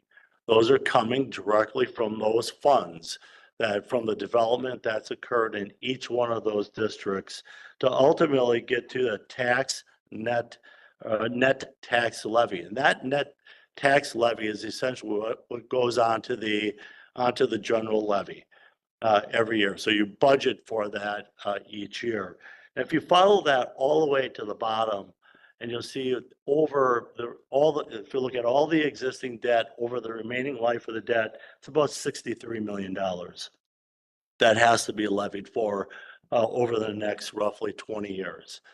Of that, about 48.5 million of that is the DPW building. So the vast majority of the outstanding debt that is not being paid from other sources really comes down to one project, the DPW building. The rest are equipment, roads, that's about it. Equipment and roads is probably what the rest is, maybe a little bit for parks as well. So the vast majority of your existing outstanding debt is the DPW building. The other thing I want to point here, if you look at the third column from the right, I know it's relatively small to see, is that you have a levy for your debt service of $1.34 per thousand. And you can see that stays about the same at 25, and then it really drops off. So we have established essentially a schedule for the village, working with you to establish your debt profile, to make sure that you have capacity to take on future projects as they come forward. You're not going to be standing static. So we know projects are going to move forward, but you're actually sitting in a very good position from a debt profile and your ability to take on future projects in the future. So the second slide regarding your debt profile looks at your existing obligations and you compare that to your total borrowing capacity. That's really important when you comes down to your rating. We go through the rating process anytime you go to market. And right now you're at 37% of your borrowing capacity. So if you look at that chart, the third column from the right, 37% of your borrowing capacity is what the city has used, meaning you have 63% of your borrowing capacity remaining. And every year that drops off unless you take on additional debt. And you can see that it's fully paid off over the next roughly 18 years. Again, 30% of your borrowing capacity means you still have a lot of capacity. And we compare that, and I don't have it in here, to a lot of similar rated communities, and you're right in line. You're not an outlier by any means. A community this size has to take on municipal debt to finance capital projects like the DPW building and roads, et cetera. So you're right in line with what is the expectation, which is why you have the rating, the strong rating that you do. So again, you have capacity to take on additional projects from a debt levy standpoint, and you certainly have borrowing capacity to be able to take on additional projects in the future as well. So that's a little bit of kind of just level setting on what TIF is, some of the myths, and then also kind of a quick overview of a couple of the financial criteria that we look at when we look at our municipal clients that we serve, to make sure that you're aligned with what we would fully expect to see for a similar rated community. So you've seen some of the maps before. We've worked very closely collectively to kind of put this together, and then we analyze it from the financial standpoint. So this is what is at least tentatively what we would identify as what could be the actual boundaries of the tax increment district. And again, this is very preliminary. Through the public process of creating a district, we'll have input at Plan Commission, we'll have a public hearing, the village board can weigh in. So this could change certainly, but this is the initial thoughts as to what the boundaries could look like. You can see we add in areas north of Mequon Road and north and west of Pilgrim as areas that have the potential for redevelopment in the future as well. So those have been added in as potential future redevelopment areas.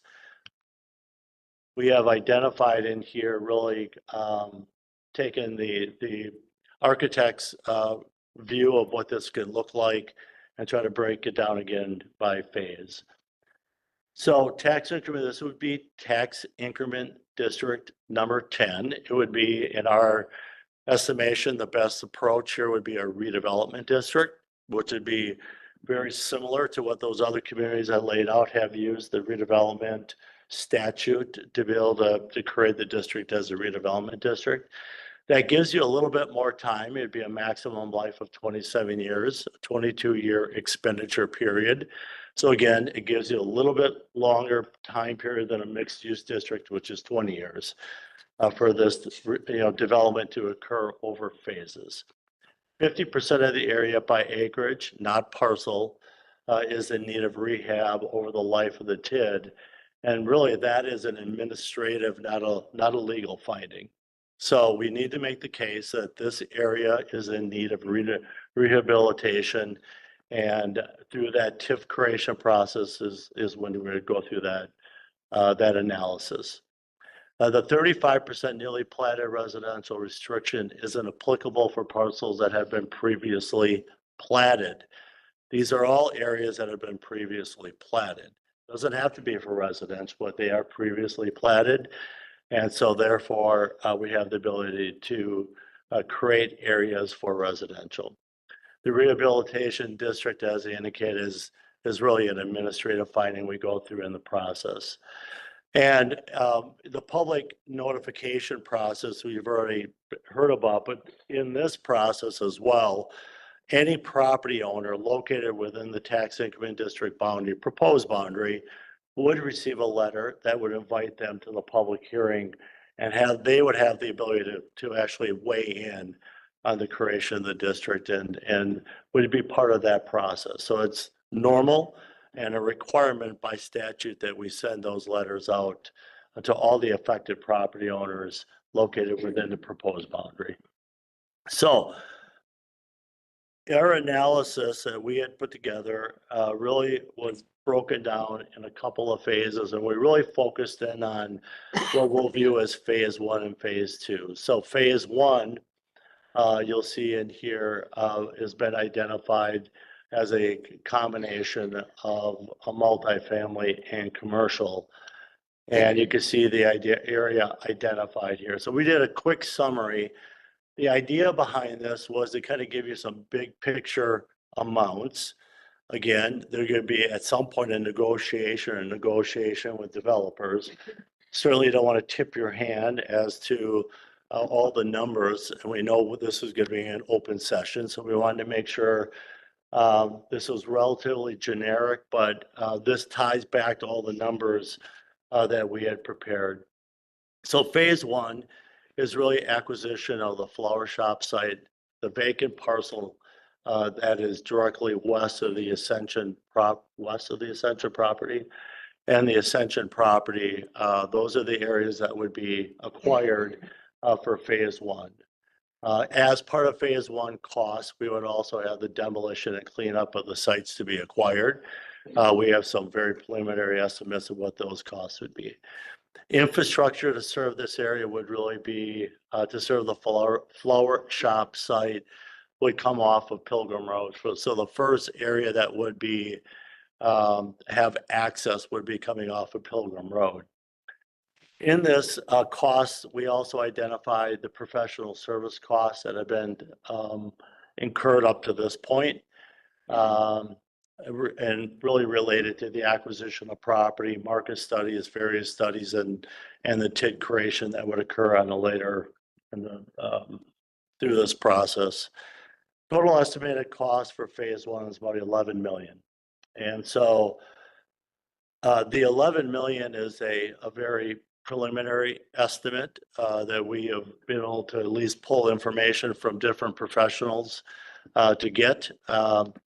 Not all of the 11 million is automatically a village cost. That's to be determined through the negotiation with developers. So you can see in our analysis, we just made the assumption, because we don't know where the development negotiations are going to go, that these would be village costs, but that will be part of the negotiation. So our hope, as we have done with other tax increment districts in the village, that some of this would be the responsibility of the developer, And potentially those costs could be reimbursed back through the increment they generate. That pay-as-you-go format that I've talked about in the past, where they get reimbursed back. So that's the goal, is that a portion of that could be paid back, either using what we term as a municipal revenue obligation. So what development would occur? Again, big picture here. We envision the flower store site to be about 300 units of multifamily, about $175,000 per unit. That's pretty customary in the Milwaukee metro area, and built out over about a 2-year period. The Ascension site would eventually, at some point, have to be demoed and made available for development once their existing lease expires, and they do have a lease for the next couple of years. On that site, we envision 90 units of housing at about 200,000 per unit, but built out in a little later on, 10,000 square feet of retail development built out in about 2032 on their site. But the key here also to understand is there would be decrement, and decrement is when you remove a building within a tax increment district after it's been created. The Ascension building has a value of about a little over $5 million. So if that is removed, not saying it's going to be, but if it's removed, that would have a drop. You would have a drop actually in the increment that would be realized, because that's going to come offline before development occurs. Total estimated value of phase 1 development is about $70 million. And again, relatively dense, as you heard earlier, and that is really needed to support the costs that have been identified in phase number 1. So a couple of key assumptions that we used in phase 1. These are very consistent with what we have done elsewhere in the village. Your tax rate, like everyone else in the state of Wisconsin, seems to be dropping on an annual basis. You're down to about $13.48 per thousand equalized. I can tell you that years not too far, about 3 or 4 years ago, you were up around $17, $18 per thousand. So like we see, what we're seeing statewide with property values increasing like they have, and living under levy limits, we've continued to see a drop in mill rates. So you're about $13.48. We do show in our models a slight decrease in that mill rate going forward. Hopefully it's starting to stabilize, but we do show a slight decrease.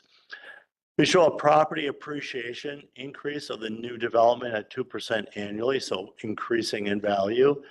Interest rates that we use in our models are based upon recent taxable and tax exempt comparable debt issues.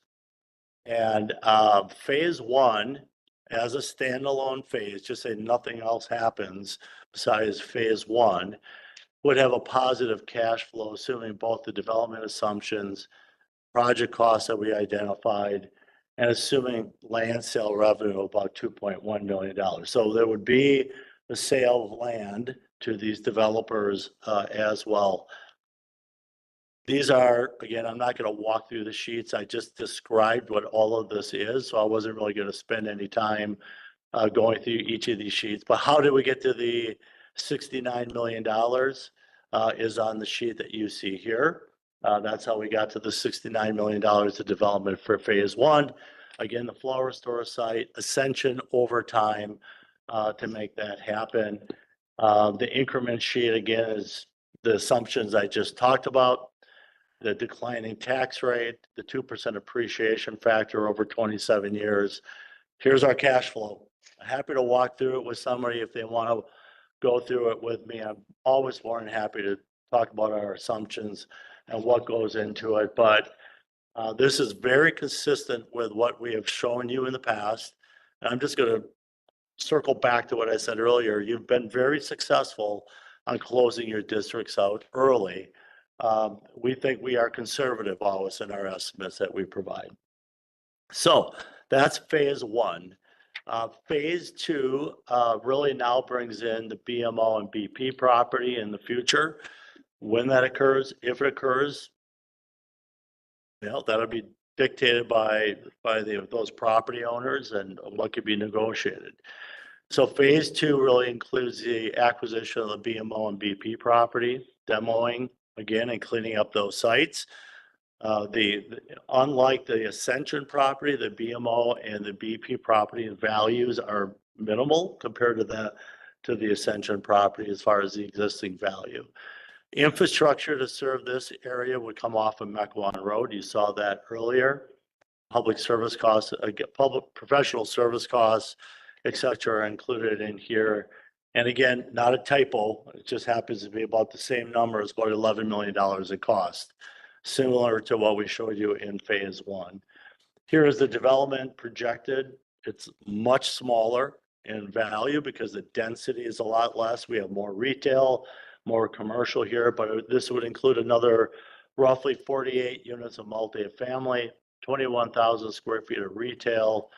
And again, we would have to demo the buildings, but here we're at about 15 million combined. Same analysis that we ran before for the different assumptions that we used as well. So the last bullet point here, phase one and two would have a positive cash flow, assuming all the assumptions that I just went through. And there's a lot, fully understood. There's a lot of assumptions, but includes, again, $2.1 million in land sale revenue and roughly 6.2 in other revenue and or grants to really make this happen. That's phase one and phase two. The numbers behind it are on the sheets here. Again, I wasn't going to go through all that level of detail with you. So a quick financial feasibility summary. Final project cost development will be negotiated with potential developers.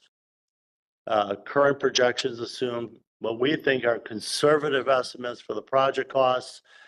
The village will need to seek grants and other funding sources to reduce the overall financial impact. Again, as part of that negotiation with developers, we want to try to shift as much of the cost away from the village over to the developers. We just haven't had that discussion yet. So some of this we think will become a municipal revenue obligation where they get paid on the back end of the deal once they have created the increment to be able to generate the revenue. Phases to the south will be vetted to determine financial viability prior to the village moving forward. So we have not just ignored to the south, but we really wanted to focus in on phase one and phase two here. And this analysis, as you remember, we are showing land north of Mequon Road. This doesn't include any increment coming from any potential redevelopment of those areas. Yes, I heard earlier, we do have a timeline in here. Just kind of shows you the process. Not saying these are the dates it's going to happen. This is the process that you would go through to create the tax increment district, including, sending notices out to all the property owners that are going to be in the boundaries. Initial joint review board, that's JRB review, plan commission holding a public hearing, coming back to the village board, back to the final joint review board, and then TID submittal. So there is a lot of steps to create the tax increment district, a lot of feedback from plan commission, village board, joint review board, and the public to go through that process. So it typically will take, around 3 months to create a tax increment district. I just have it in here to show what the key dates are. I'll turn it back over to Billy.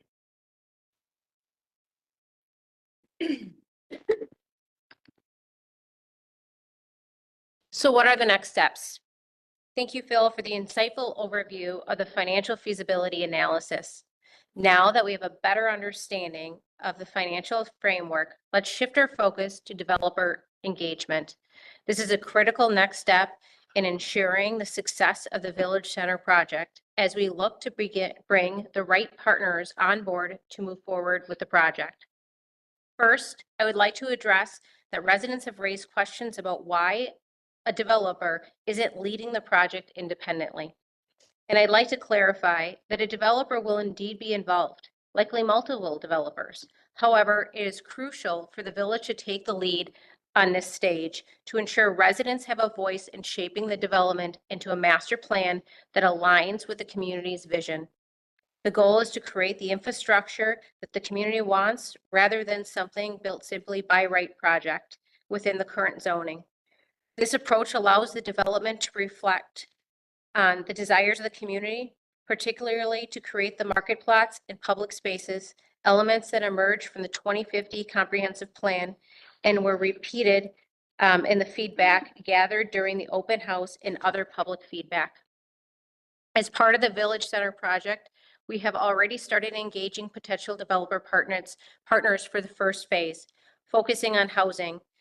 We issued our request for qualification, or an RFQ, to gauge interest from developers, and I'm pleased to report we have received very positive feedback with strong interest in moving forward.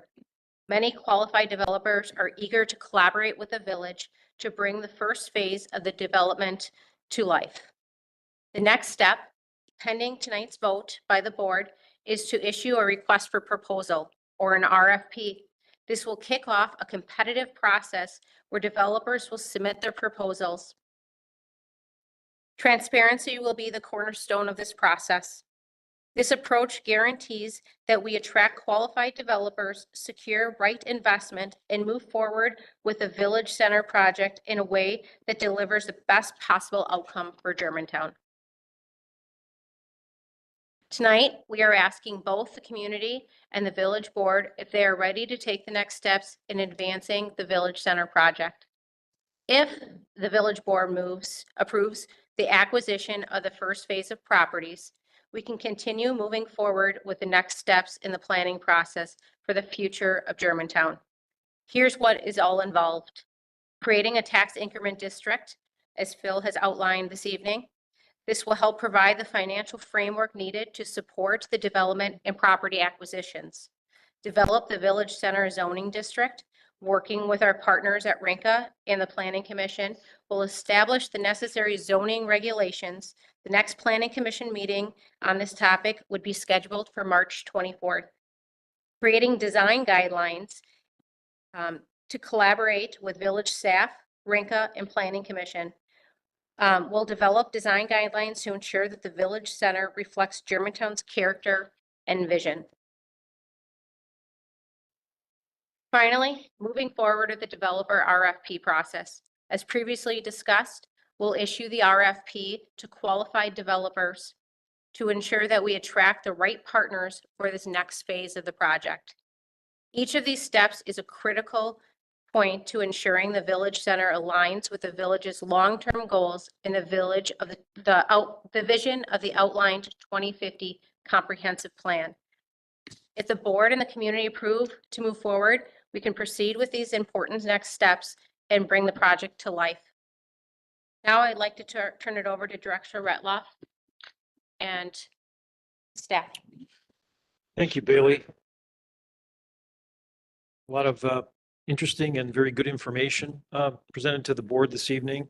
Obviously, as was discussed, we're at a decision point in time, whether to move forward with this project and pursue some of the, or all of the next steps as outlined by Bailey. But I guess we want to start off this evening, or the rest of this evening, with opening it up for questions from the trustees of the various advisors that are here today, village staff, village attorney, Phil Cosson, and take it from there.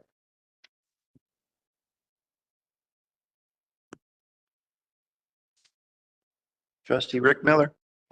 Sure, I'll start. One of the questions I had was if it takes 3 months to get the TIF financing, and we have to close on these properties prior to, where's the short-term financing coming from?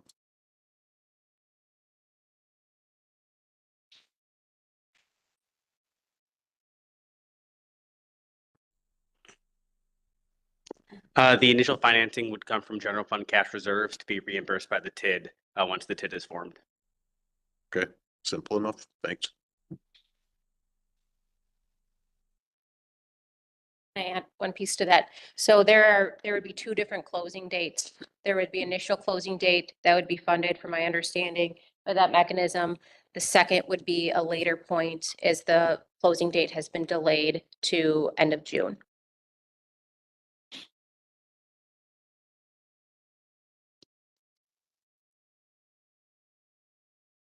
Board, other questions? Trustee Jan Miller. This is short-term financing coming from the general capital fund. Is that what you said? Could you say that one more time? I'm sorry. Could you tell me again where the short-term financing would come from? And there's 2 phases now and in June? Yep. So for one of the properties, if we closed in February, we would use general fund cash reserves to initially purchase that property and then be reimbursed by the TID following its creation. The other property would be purchased after the TID was created. So the bond proceeds from the TID would be used to purchase that property. And what's the value of the properties? Oh, I'm just going to add to that. Sure. We've been having discussions about that short-term financing or the initial borrowing. And we're going to, if this moves forward, we're going to have a reimbursement resolution that will be adopted by the village board, and that allows you to reimburse all costs that have been identified up to this point, including land purchase, and from a future borrowing, so that you make sure you have the ability to borrow for these costs at a later date and fully reimburse the general fund. Reserves. How later? A year, 2 years? We'd like to get it done before the end of the year, Okay. from an audit perspective and from a ratings perspective.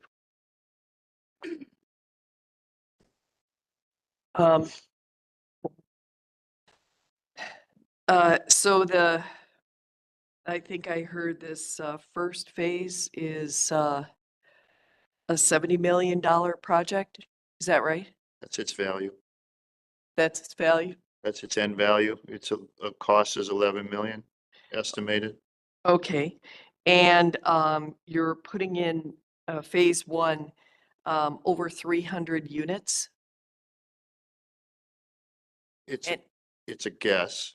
I mean, we have nothing firmed yet because there's no developer, but he's just putting it as a conjecture of what it would be against value. There were numbers in there. So they just went fast. So I was asking the group that did the presentation. 404 things. And then you also mentioned that the cost for the unit, some of the units, one of the units, not sure, I heard $175,000. What kind of a unit is this? What we're driving at there is 2 things. One is, what is the average cost per unit of construction? And so as you build out multifamily, there's a cost per unit. That's what we're driving at. And then second, I think it tells you that these are not intended to be anything but high-end units, to be that affordable. These are multifamily units built, on a multi-story building at $175,000 per unit. That's the cost per building, not Construction costs, yeah. okay. So what are they going to retail at? And how big are they? 1 bedroom, 2 bedroom, 3 bedroom? I think we don't know. That's the We know developer nothing. will bring that forward as their proposals. Okay. And then how many stories is this?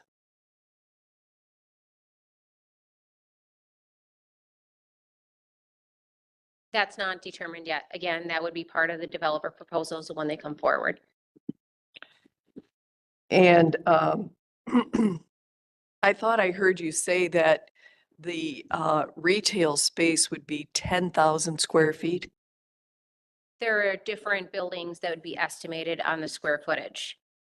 And so there's multiple buildings along the corner that are laid out currently. And again, these are conceptual plans, so we would need to get a developer and users in there to determine those square footages. But looking at the market and the need and talking with commercial brokers that are in front of these users every day, we try to back into what these users would potentially need for some estimates on financials. 10,000 square feet, that's multiple users? Is that what you're saying? Is that the It could be total? 1 user, it could be 10 users. We don't know at this point. But if I understand your plan correctly, you're going to build units to live in first, and the corner where there's supposed to be retail space would be after. That is correct. Because you need the density of the housing and to drive the population and people in order to generate the interest from those businesses.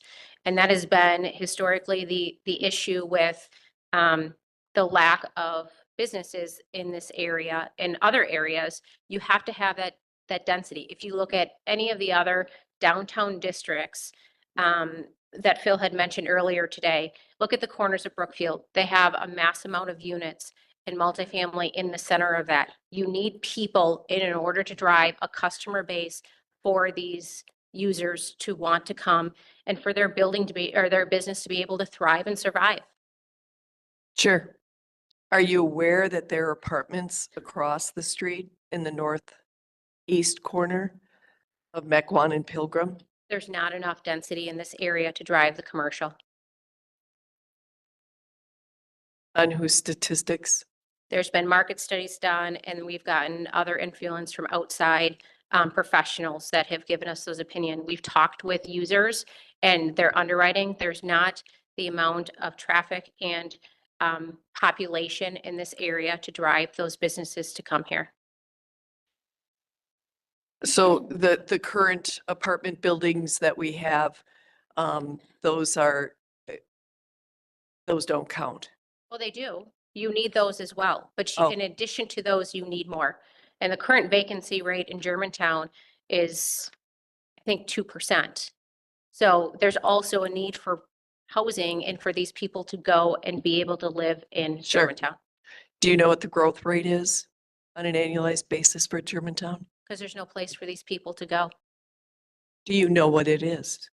I've read the studies. Yes, I don't know offhand. It's about 1.2% or something percent. One plus, but not 2%.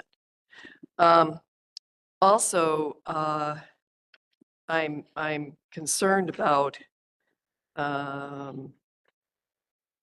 that these units, I have no idea if they're for rent or for sale. Are these condos? We don't know. I mean, right now we are multifamily. Most likely it will be rentals, but that is not determined at this point. I would like to know what you based all your statistics. This is a Rinka, I think, question.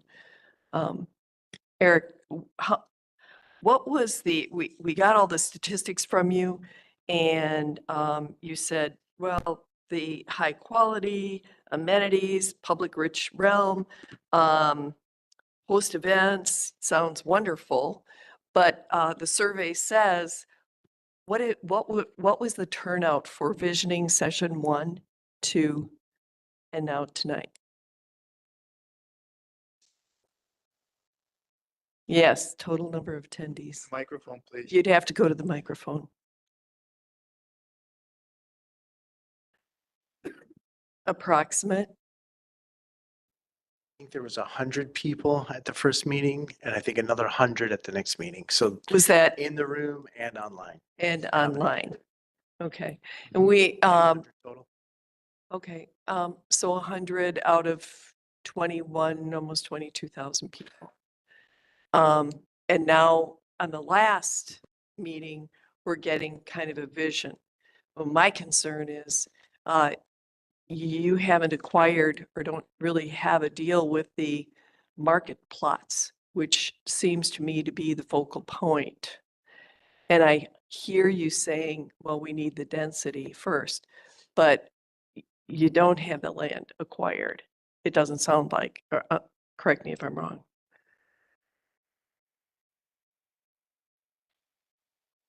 No, it's not currently under contract. We are in discussions with those property owners for future development. Okay.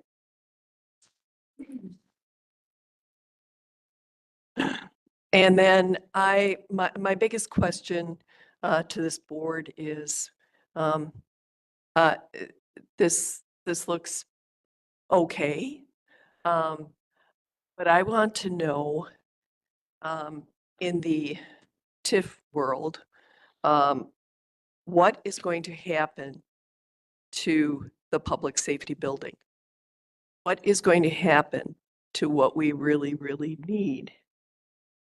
This is to me, a want. And so I don't want to get away from what Germantown really needs right now. And as Phil Cosen said, we've got about, what was it, 43, 48 million for the DPW. So we do need, we just had a referendum and we have the ability to Mr. President, add this is, 100 people.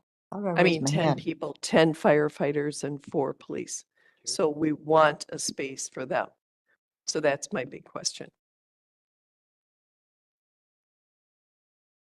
I think that was Terry. It was Terry.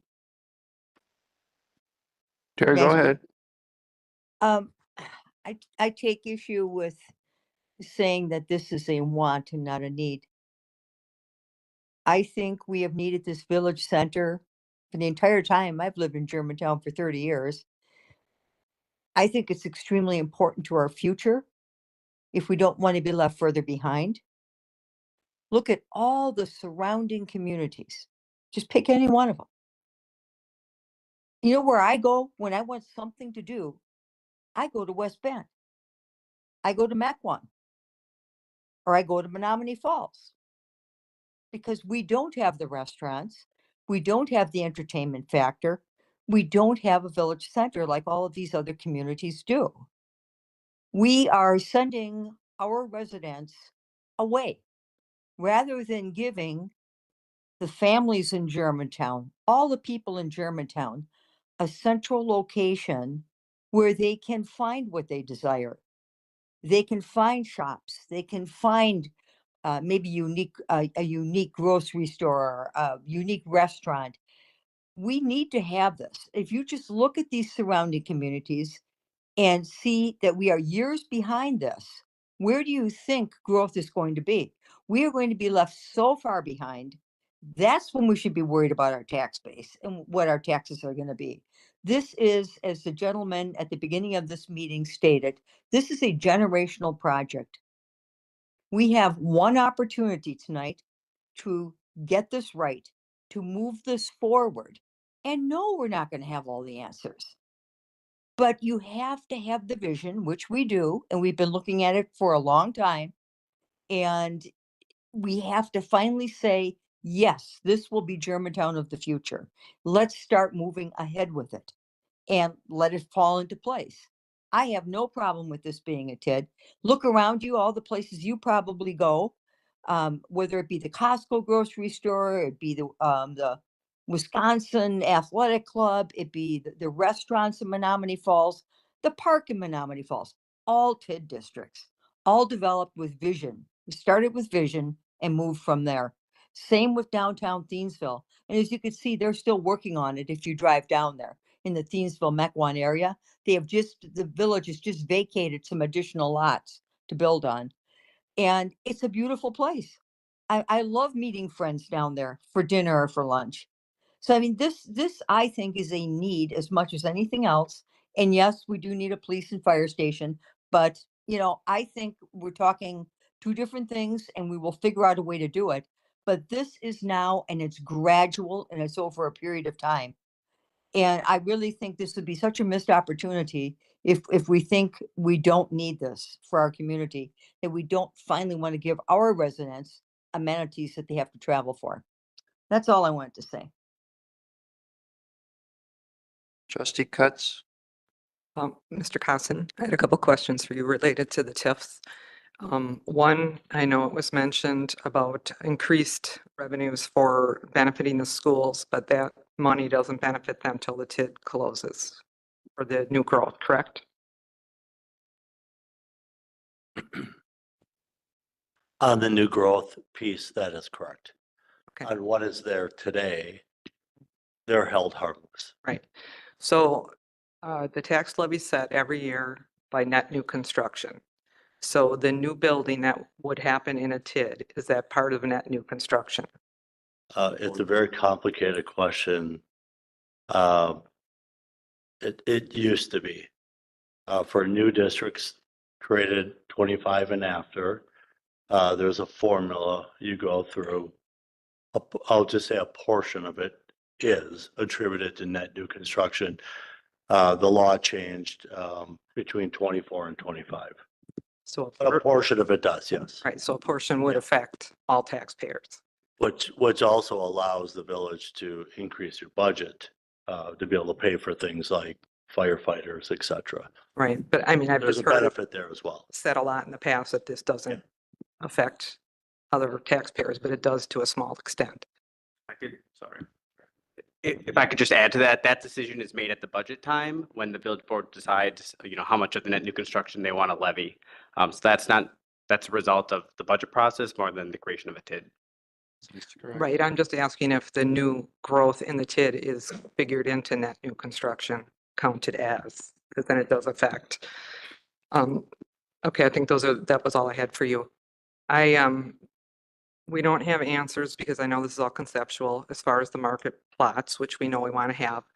And who would be responsible for the upkeep on that? If there's events, setting up, tearing down, is that a rec department? Is that a DPW? Is something created? Because then we're depleting shared services to take care of that. So that's an unanswered question for me at this time. I also know we are looking police and fire down the road, which would most likely be more TIDs created. So that's a concern for me. And the other thing is just, it looks like this would be too high a density, which is what I keep hearing for all these presentations that come forward for multifamily. So I just have concerns with those things. So I'm not comfortable moving forward at this point. Trustee Warren? I'm not sure if this question is for Bailey or Phil, but beautiful pictures. I love the vision. I agree. We have to do something like this to attract people, to make this a destination. Just more immediate. I know we got to get to a point where the village has to have skin in this game, and that's the purchase of these properties. Worst case scenario, if this doesn't move forward for whatever reason and we've purchased the properties, what happens then? Can anybody explain to me, after we purchase these properties and for whatever reason we decide we're not moving forward with this, do we end up selling it? Do we take a couple steps backward and come up with a different plan? What's our exposure here? I think the answer to that is it's up to you as the board. All of those things that you described are options. We could just market it again to sell it to whoever we wanted. The benefit, of course, being that we have control, so we can pick and choose who we might sell it to. That might make a difference. You could certainly take a step back, redesign your plan, come up with something different that maybe the market would react to. I think those are options, but I also think that what you heard from Bailey is that there are a lot of developers that have very real interest in this. And so while I think it's a fair concern always to be worried about, I do think that this is going to have the likelihood of great success because you have developers that are interested in this property. I think I heard 10 developers that responded to the request for qualifications of, hey, is this something that you might have interest in, pursuing and looking after? That's a pretty substantial number of developers that are looking at the site and saying, this is something that we can buy into and want to explore further. Trustee Rick Miller? I want to make a motion to direct staff to proceed with the closing on all three parcels. Second. And I've got some comments. Motion made and seconded. Discussion, trustee Rick Miller. So I guess I'm getting a little older because I can remember when Chase Bank was built, and that was the only thing on Mequon Road besides a bar, about 3 blocks away. So think about Mequon Road now, what it looks like. Think about Maple Road, where my or my mother's family farm was, and now it's an industrial park. And think about that vision that was put on back then. Most of the houses you live in were built since that I've been here in Germantown. So this place has grown a lot since I was a kid. I see these places like Foxtown, Spur 16, Grafton, Cedarburg. I visited them all this year already. And we don't have anything like that. We don't have anything to compare with that. I have 3 adult kids that are property owners in Germantown. They are begging for something like this. This is what we need. And this is what we need to continue the growth and to continue this. I would love to see My Fest be in this space someday. My parents are heavily involved with that yet. And they're looking forward to having a location like this because right now they're kind of transient. They don't have a permanent spot. So I can see the vision here, and I'm more excited than this, than any other development I've seen in Germantown.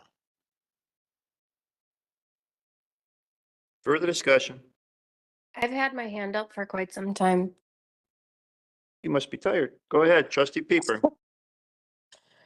Yeah, I want to echo everything that Terry said. Terry said it very well, and she hit almost every single point that I wanted to make. And I want to thank you for saying it so I didn't have to, Terry.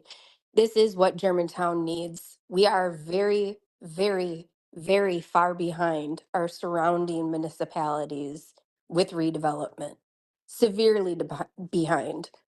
And if the whole outcry is apartments, oh my gosh, apartments, rental housing, and the outcry about that, I want those people to really think about if we actually put in some respectable rental units in this area, what pressure that is going to put on to those apartments surrounding it that have been deteriorating for the last 20 years, that should have been replaced 20 years ago, but haven't been.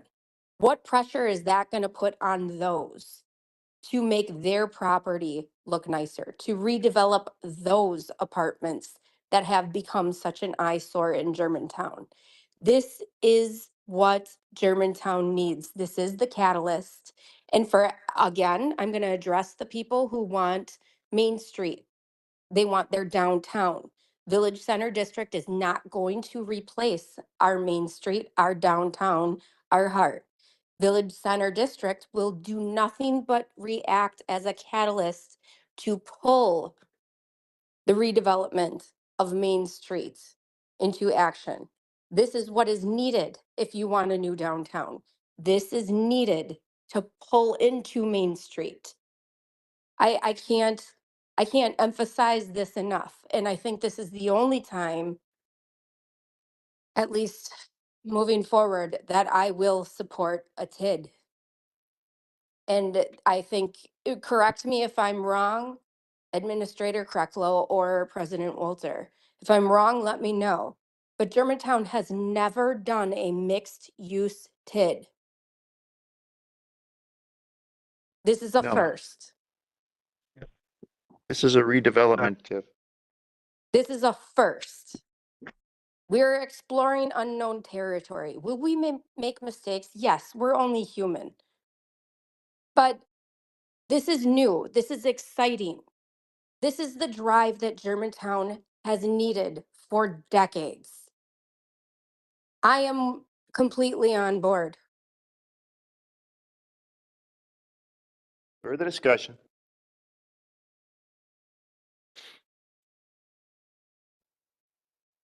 Trustee Chan Miller. I hear you. You want something new. It's wonderful, but I don't want to end up like one of the examples was Cedarburg. If you drive around Cedarburg right now, a lot of people have signs in their yards. And what does it say? stop overdeveloping. I don't want to be that. And if we can fit this in a 5-year strategic plan, I would be for it. But I don't want to use general fund money to buy property. We are not developers. The Village of Germantown is not a developer. We have the Grosnick property. I would like to have a discussion about the Grosnick property. Why can't we do Stay on something with that? topic. Point of order. Go ahead. Trustee Miller. Why not talk about the Grosnick property that we own? Why not redevelop the buildings on County Line Road? Why not? Why not? May I respond? For my second bite at the apple?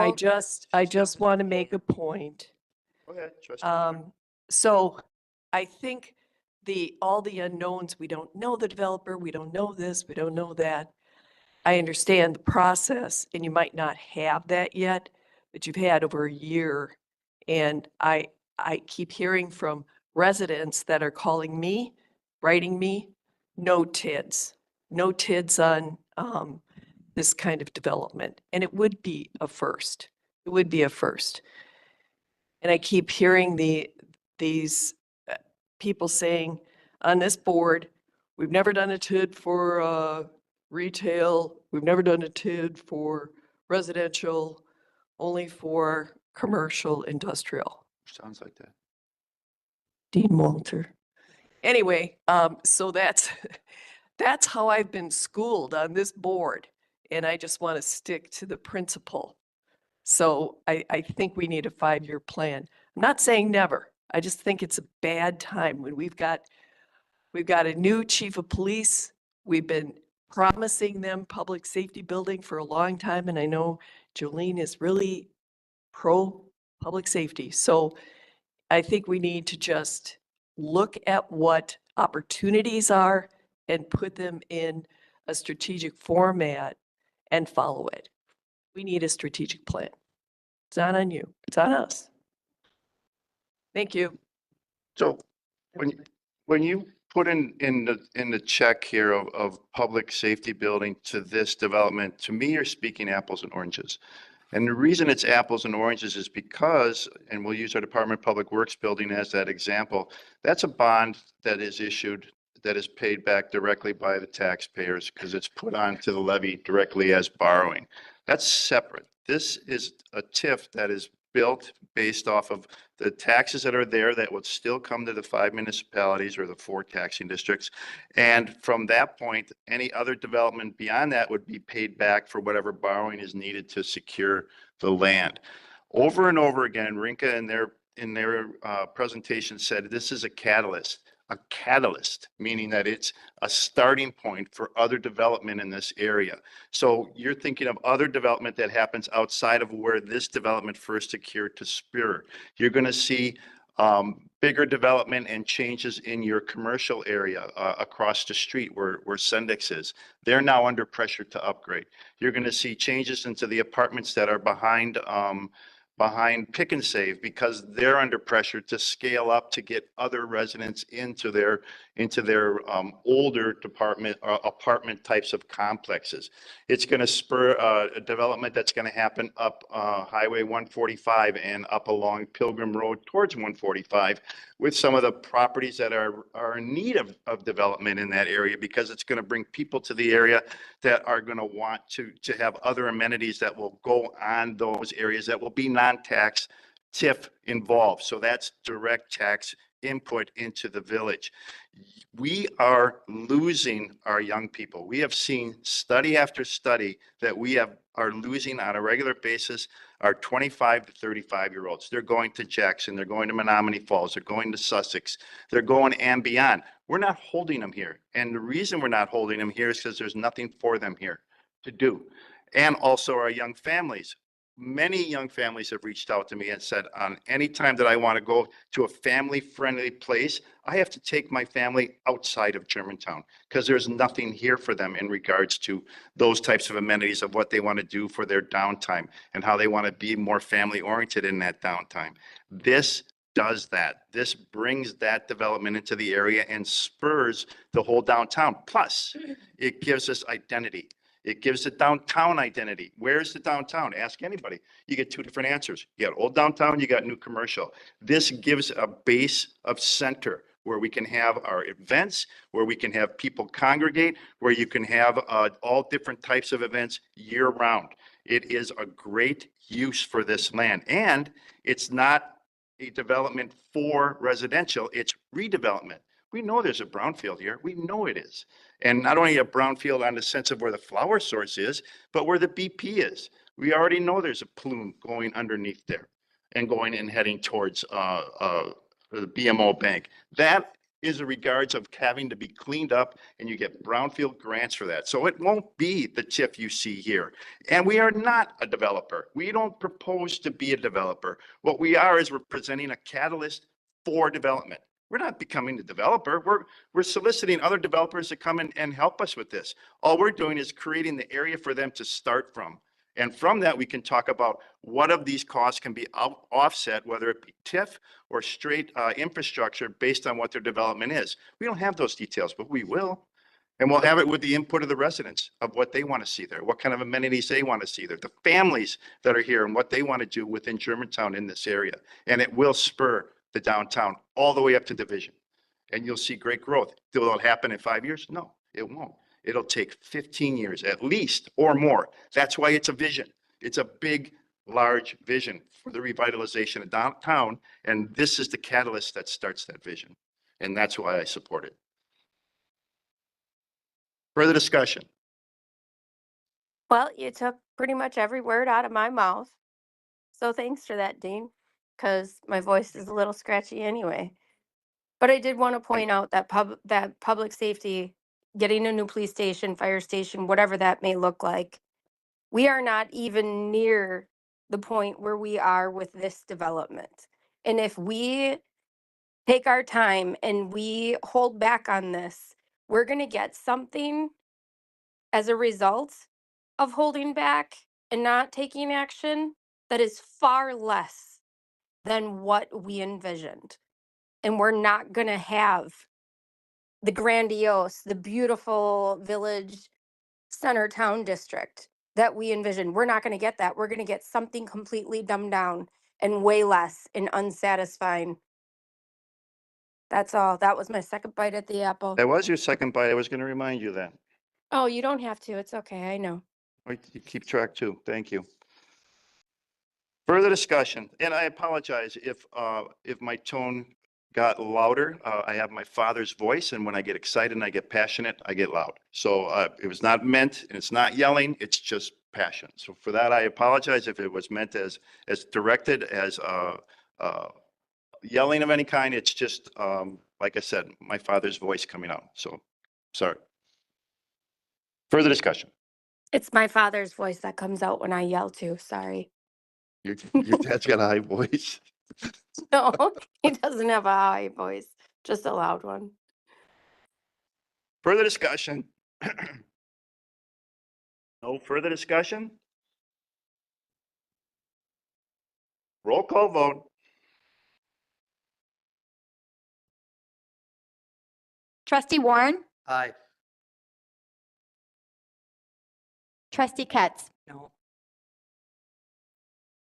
trustee Jan Miller, No. trustee Rick Miller, trustee Kaminsky, Aye. trustee Pieper, Aye. village president Walter, Aye. and for the record, trustee Baum has abstained or recused himself. Okay, motion passes. Thank you all for coming tonight. Thank you for your presentations. If you have questions, please reach out to your representatives and we'll answer them to the best of our ability. One item left. We'll wait 2 minutes for the room to clear before we get to item F. So just recess for 2 minutes, please. Turn off your microphones. Yeah, I'll just talk about it. Hey, Dean.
new business item F, One Energy Development LLC, agent for Wayne Latinsky, property owner, certified survey map to combine existing parcels into one lot, property located at approximately north 132, west 18100 Rockfield Road. Village Board may convene into closed session pursuant to Wisconsin statutes 19.85, subsection 1, subparagraph G, for the purpose of conferring with legal counsel for the governmental body who is rendering oral or written advice concerning strategy to be adopted by the body with respect to litigation in which it is or is likely to become involved, and then may reconvene in the open session to take such action as it deems appropriate. Need a motion to go into closed session, please. Motion to go into closed session. Motion made and seconded. Any discussion on the motion? Yes, how are Terry and I going to be added to it? Okay, and with who else is included? Okay. Yes, village attorney? I know she wants to stay. No, she doesn't.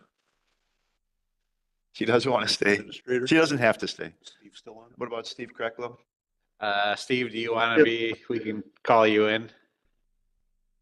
You know, I Aren't don't you- think there's a need for me for this item. I think village attorney and community development director can give you all the information you need. Are you home yet? I'm almost. You guys carried me all the way through central Illinois. Well, that's good. Coming up Highway 39, that's a boring ride. That's a good one. Yep. Glad we could keep you company, Steve. The gentleman at the back of the. I feel sorry for his Yeah, family, definitely. though. Okay. All right, we'll do a roll call vote then. My 13-year-old daughter was in the back seat, and she found this very interesting. Oh, I Oh, I imagine. thought for sure She she fell did asleep not. by about You 8 o'clock. liar. We'll do roll call vote, please.